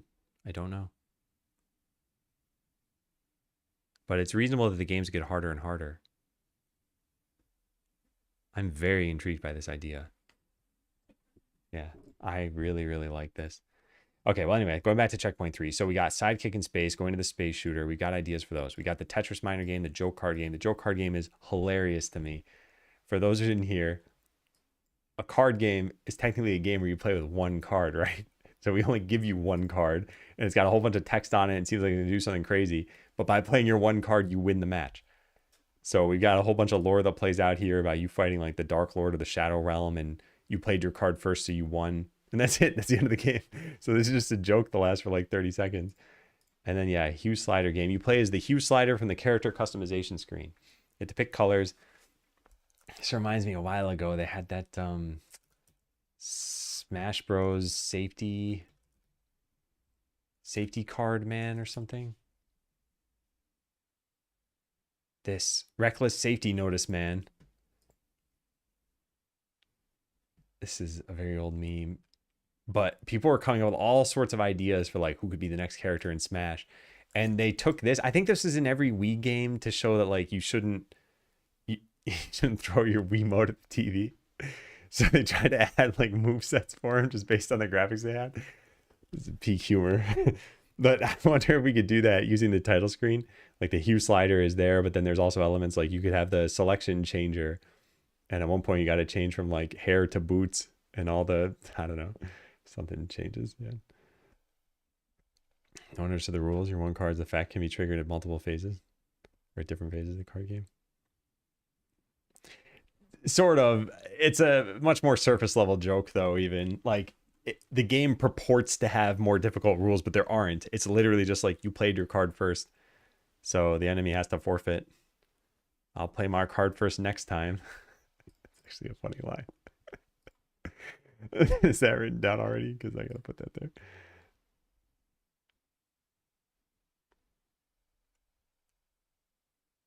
Maybe Tutorial Man is talking to you. Maybe it's Tutorial Man talking to you. He has his same sprite as the farming game.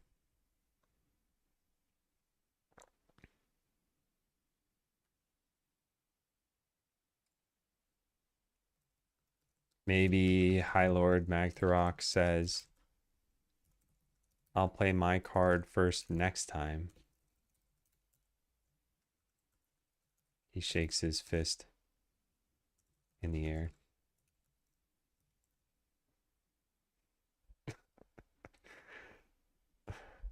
Okay.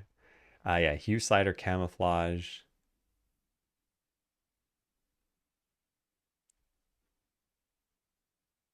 In front of an enemy. I didn't talk about, oh yeah, we could potentially reuse the Dagon pack. Already reusing the customization screen. We could technically reuse art, but I think something custom would be best. And since this is just about colors, we could take pretty much any asset pack on itch, can't we? Just something that I would have looked over that we could now use. I guess it just has to be like pretty enough artwork, but that I have no other use for.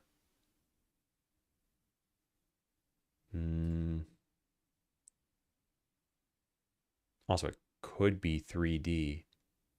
Of all the games, this is probably the easiest one to make be 3D.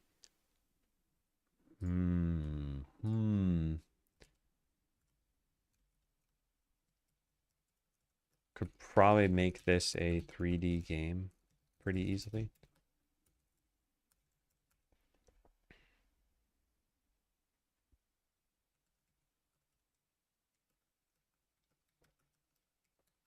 We just need some asset pack on itch that I would otherwise never need. And can change colors pretty easily.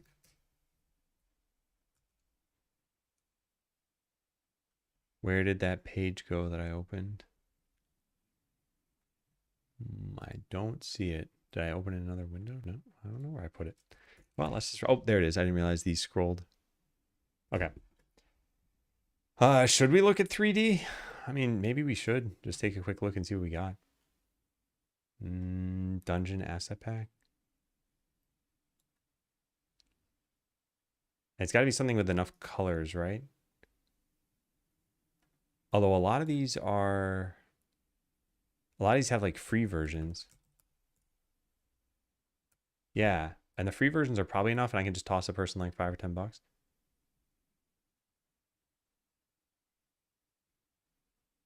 Because yeah, we need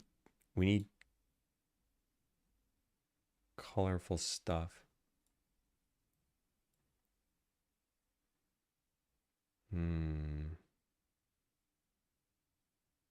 Board game city builder. I think different environments would make the most sense. Yeah. I think it'd make the most sense. So we'd probably want a bunch of different packs, I'm guessing. Yeah, I should probably write that down. Probably want many different environments just for variety. So maybe a bunch of K-Kit free packs that I throw some money over for.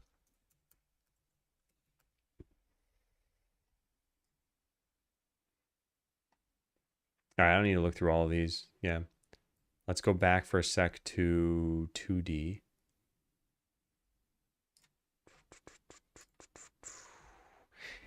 Now, I've looked through these a ton of times. So yeah, is there something really quickly that has a lot of different environments that I just don't need for some reason?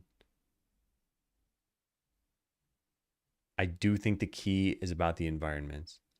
So I mostly see grass and interior here. I don't see like snow and lava and whatever. Oh, wait, here's the lava thing, I guess. Hey, Borge. Any sort of encryption like email providers, etc.?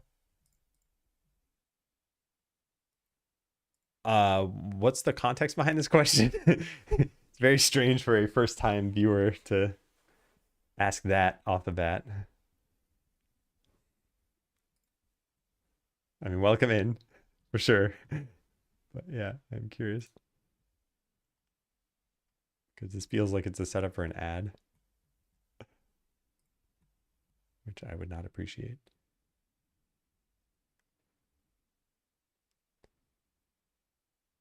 Okay, yeah, I don't think that was the time to do this particular thing. Plus, the other thing is, we have enough. What was this? We have enough different graphics where we could probably find something. Oh, this is the same.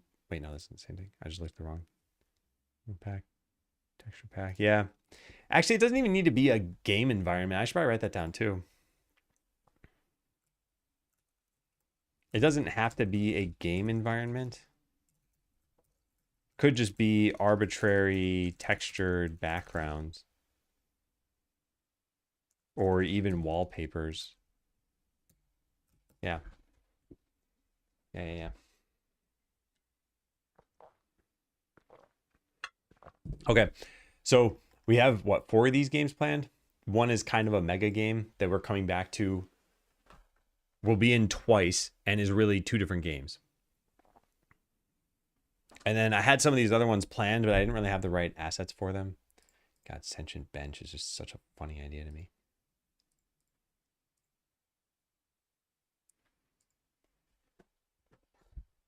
I guess I'd ask Quickie Joe to make a bunch of furniture graphics.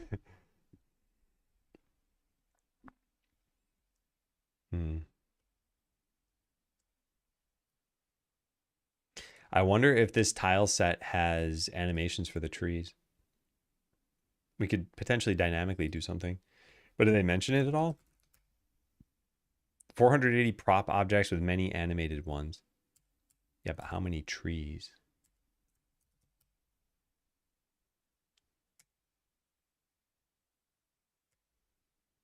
They don't mention animated trees. Do they ever show a picture of this stuff? Do any of the screenshots even show differences in the trees? Like, I want to see the same tree spray, but with some sort of slight difference or rotation or something. Yeah, I don't know. Probably just apply some shader effect.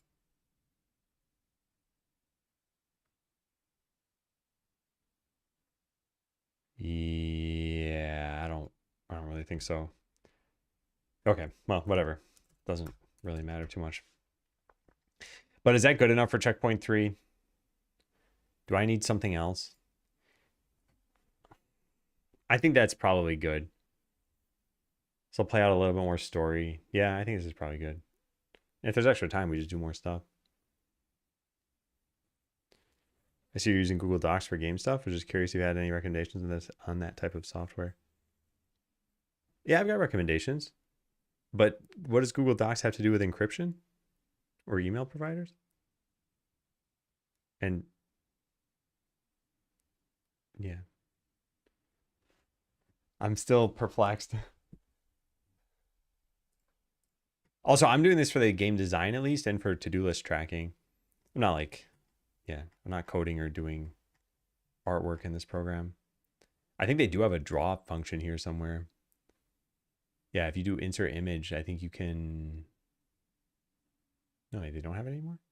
I thought, oh, there it is, drawing. Yeah, new drawing. You apparently can draw in Google Docs. All right, so how much further with this do we want to go? Because I think this is pretty solid for checkpoint 3. Checkpoint 3. Okay, deadline is November 6th. Current date is August 12th. Let's say we finish up the rest of the... Wait, when did I start this? It hasn't even been 2 weeks. Is that right? Started stabilization phase on the 3rd. Oh my God. Wow, we are doing great on time. Yeah, wow. All right, so let's say we started then, and we have, what do I have? 1, 2, 3, 4, 5 games. And they roughly take, let's say, 2 weeks. That'd be 10 weeks. But anyway, 2 weeks there, then 2, 2, 2, 2, and we'd have like 2 to spare. Yeah, this is probably a good amount of time. Yeah, I think this is right.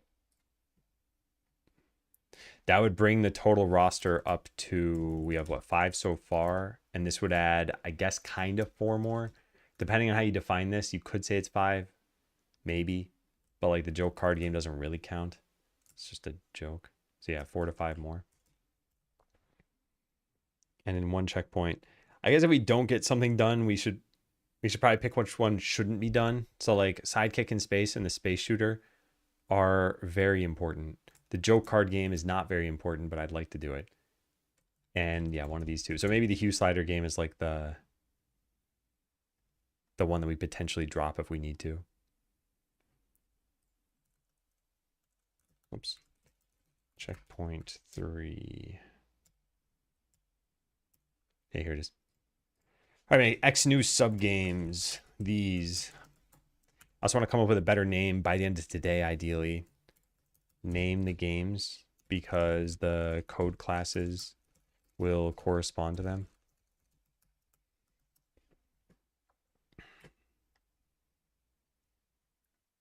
All right, ratchet up brokenness of existing ones. This will happen here and there.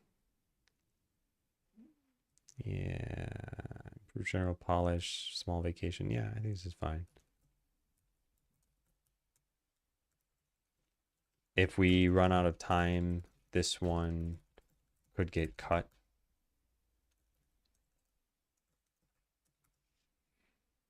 Okay. Wait a second. When did I plan on doing this? The 17th? Well, okay to move by plus or minus a week. Yeah.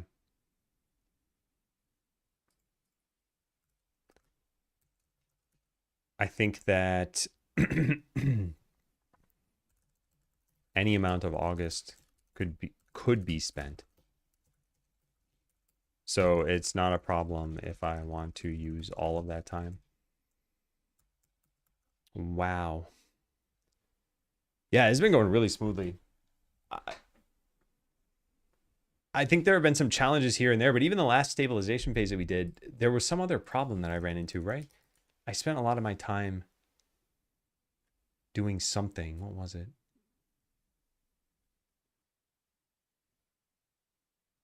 Localization, apparently. And I thought there was something else. Oh, they're right. There was a crash. Oh, and then I filed an issue on GitHub. That took like 3 days. I remember this. Okay. Hey, Carson. That just say new terms and conditions for a calendar app? Did it? I think it might have been for iCloud. And I don't use iCloud as far as I know. Is it this? Pixel Studio. Okay. Oh, no, that's coming through here. I see. Yeah, maybe it is that. And I was just hovering over the wrong thing. I can't tell. Yeah, I think it's for iCloud.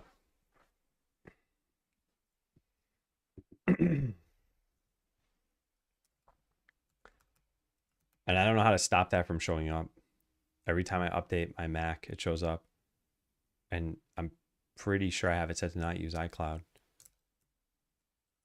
If I do, then I don't know what's even going there. All right, so naming the games, let's go try to figure that part out. So Space Shooter is totally fine for the Space Shooter. I guess it's just Sidekick in Space. Joke Card Game. Tetris Miner. We can't call it Tetris Miner, that's for sure. Yeah, Every Block Game is what we could call it. Well, I guess we space it out better. Every Block Game. Is there where the icon is?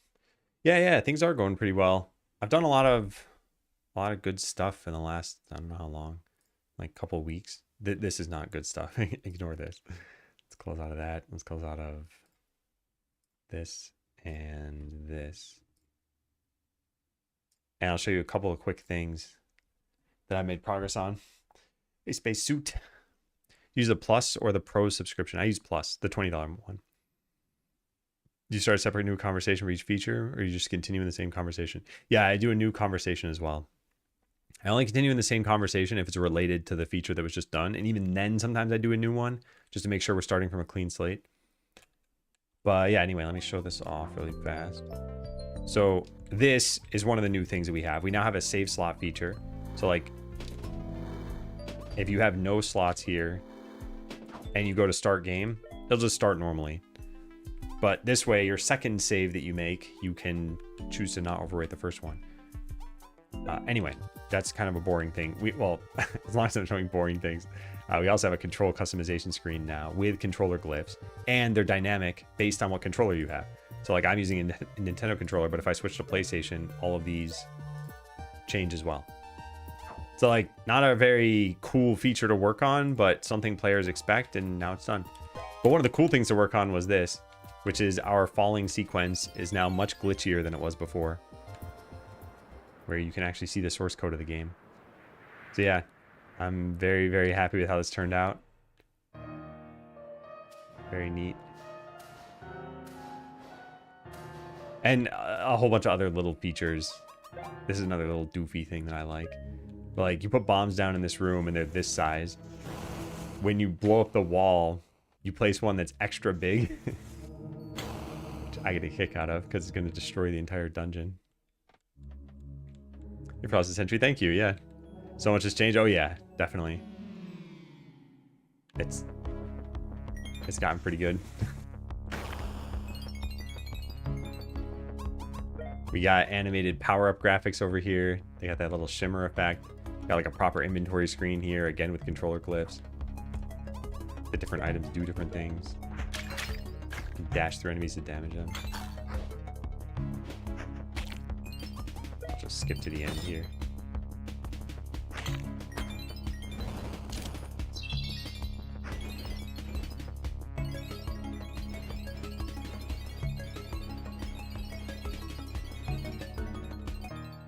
Yeah, end up back in the Architect realm.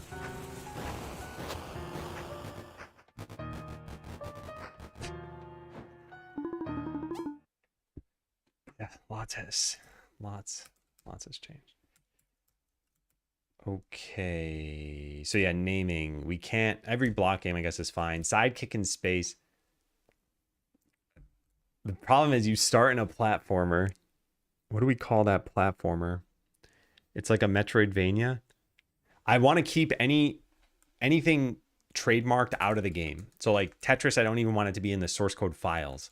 Like I can't call this Tetris Miner or something, even if it uses like Tetris-esque mechanics. So yeah, like every block game, okay, that's fine. But this one, this Sidekick in Space, I tend to use pretty straightforward descriptive terms. I'm a little torn on this, calling it like Metroidvania. It is kind of a Metroidvania, but Metroid itself is still probably like trademarked. Yeah, it's definitely trademarked. So yeah, I don't think I should even put that in the code files. Even though none of this is going to, well, not none of this. The gameplay is very roughly Metroidvania-esque, right? But like, it's incredibly different. But yeah, I don't want to invite any direct comparisons like this man used Metroid directly in the code. So, oh, you know what? Let's just take a look at this. If we search for Metroidvania, There's probably a Wikipedia page, right? Yeah. Also known as search action. I've never heard that. Yeah, I've never heard that. And I don't think I want to name my game that. This is an internal name. Doesn't matter. Action adventure. I mean, we called one top-down shooter, calling it search action game. Maybe we just call it Vania. Oh man.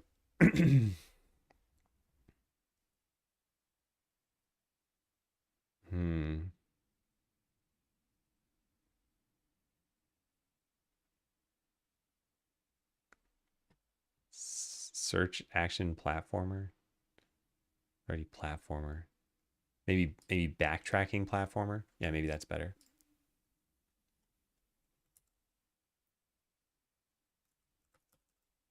What did I just say? What did I literally just say?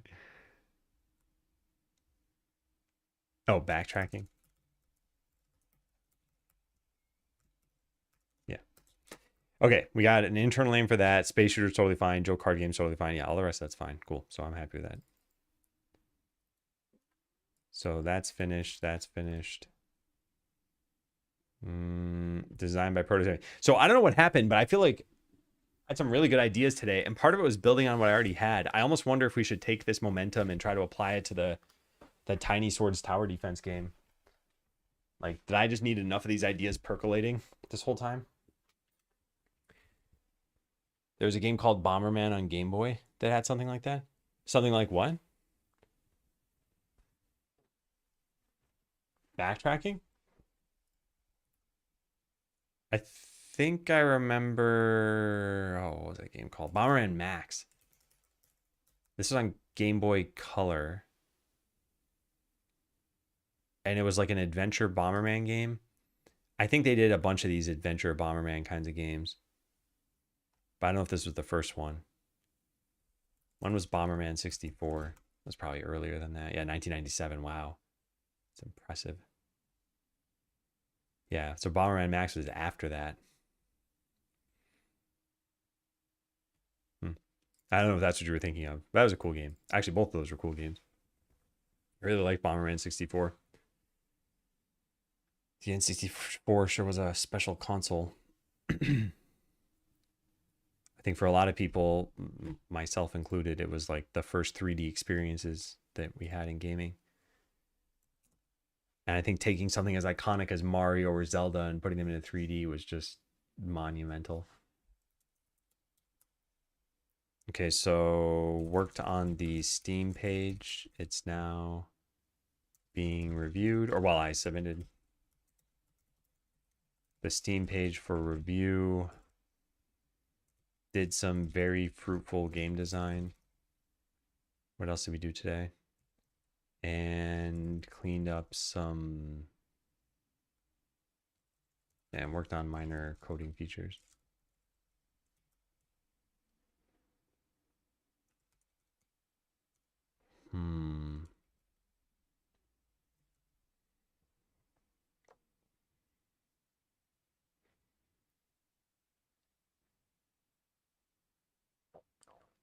Okay, well, that was the journal part of this.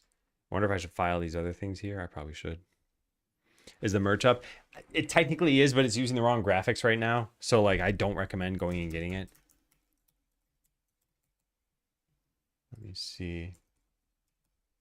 I think if I just search Amazon, it doesn't even show up if I search Amazon. Oh, no, it does. Yeah, so it's showing up here, but the problem is, well, just zoom in like this. The problem is that it's using the version of the artwork where her hand is not on the logo. And what it's supposed to look like is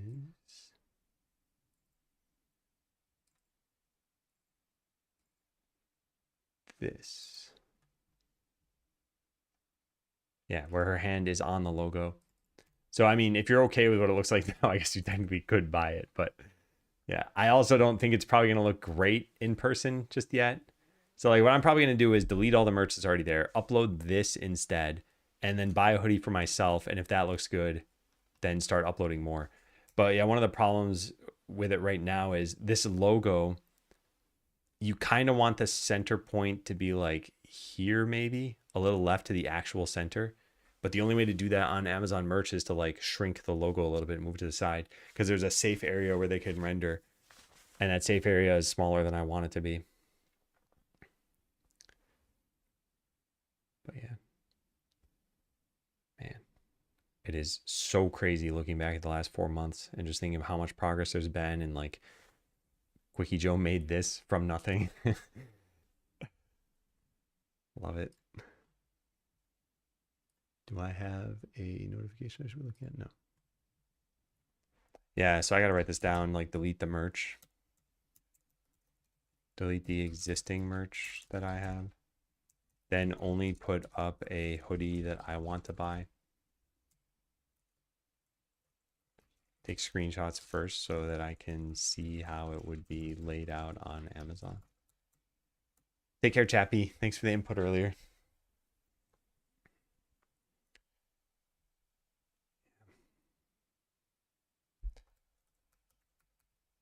We don't happen to... Oh, I never even put this on my homepage. We don't happen to have the Steam page up, do we? This is probably me being overly hopeful. No, we don't. Okay. Honestly, this should probably just be the first screenshot, right? Yeah, it probably should be. All right, let me go do that. Because it's the most eye-catching screenshot.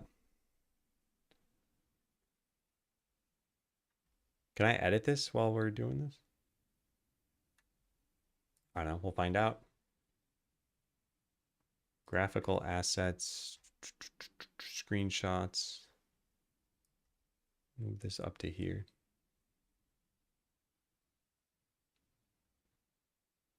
And then, yeah, maybe just put them like this.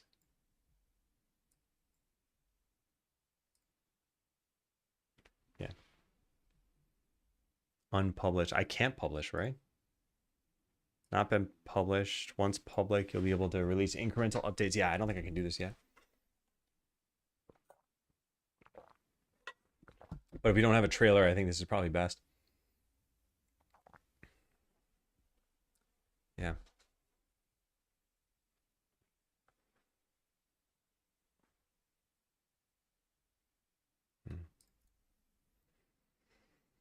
Okay.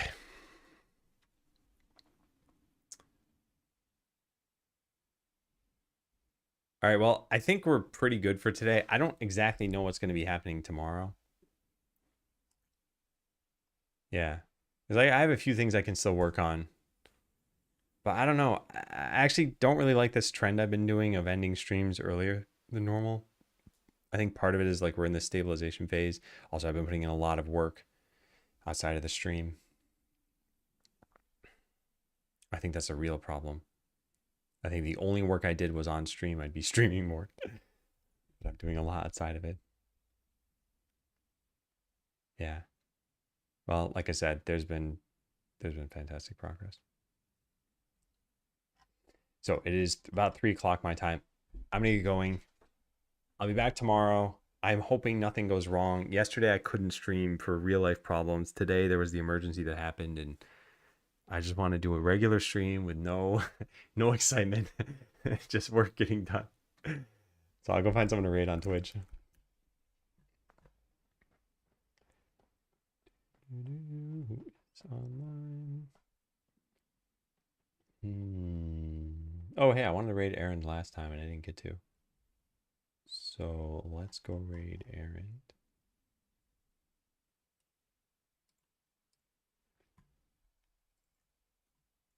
Okay.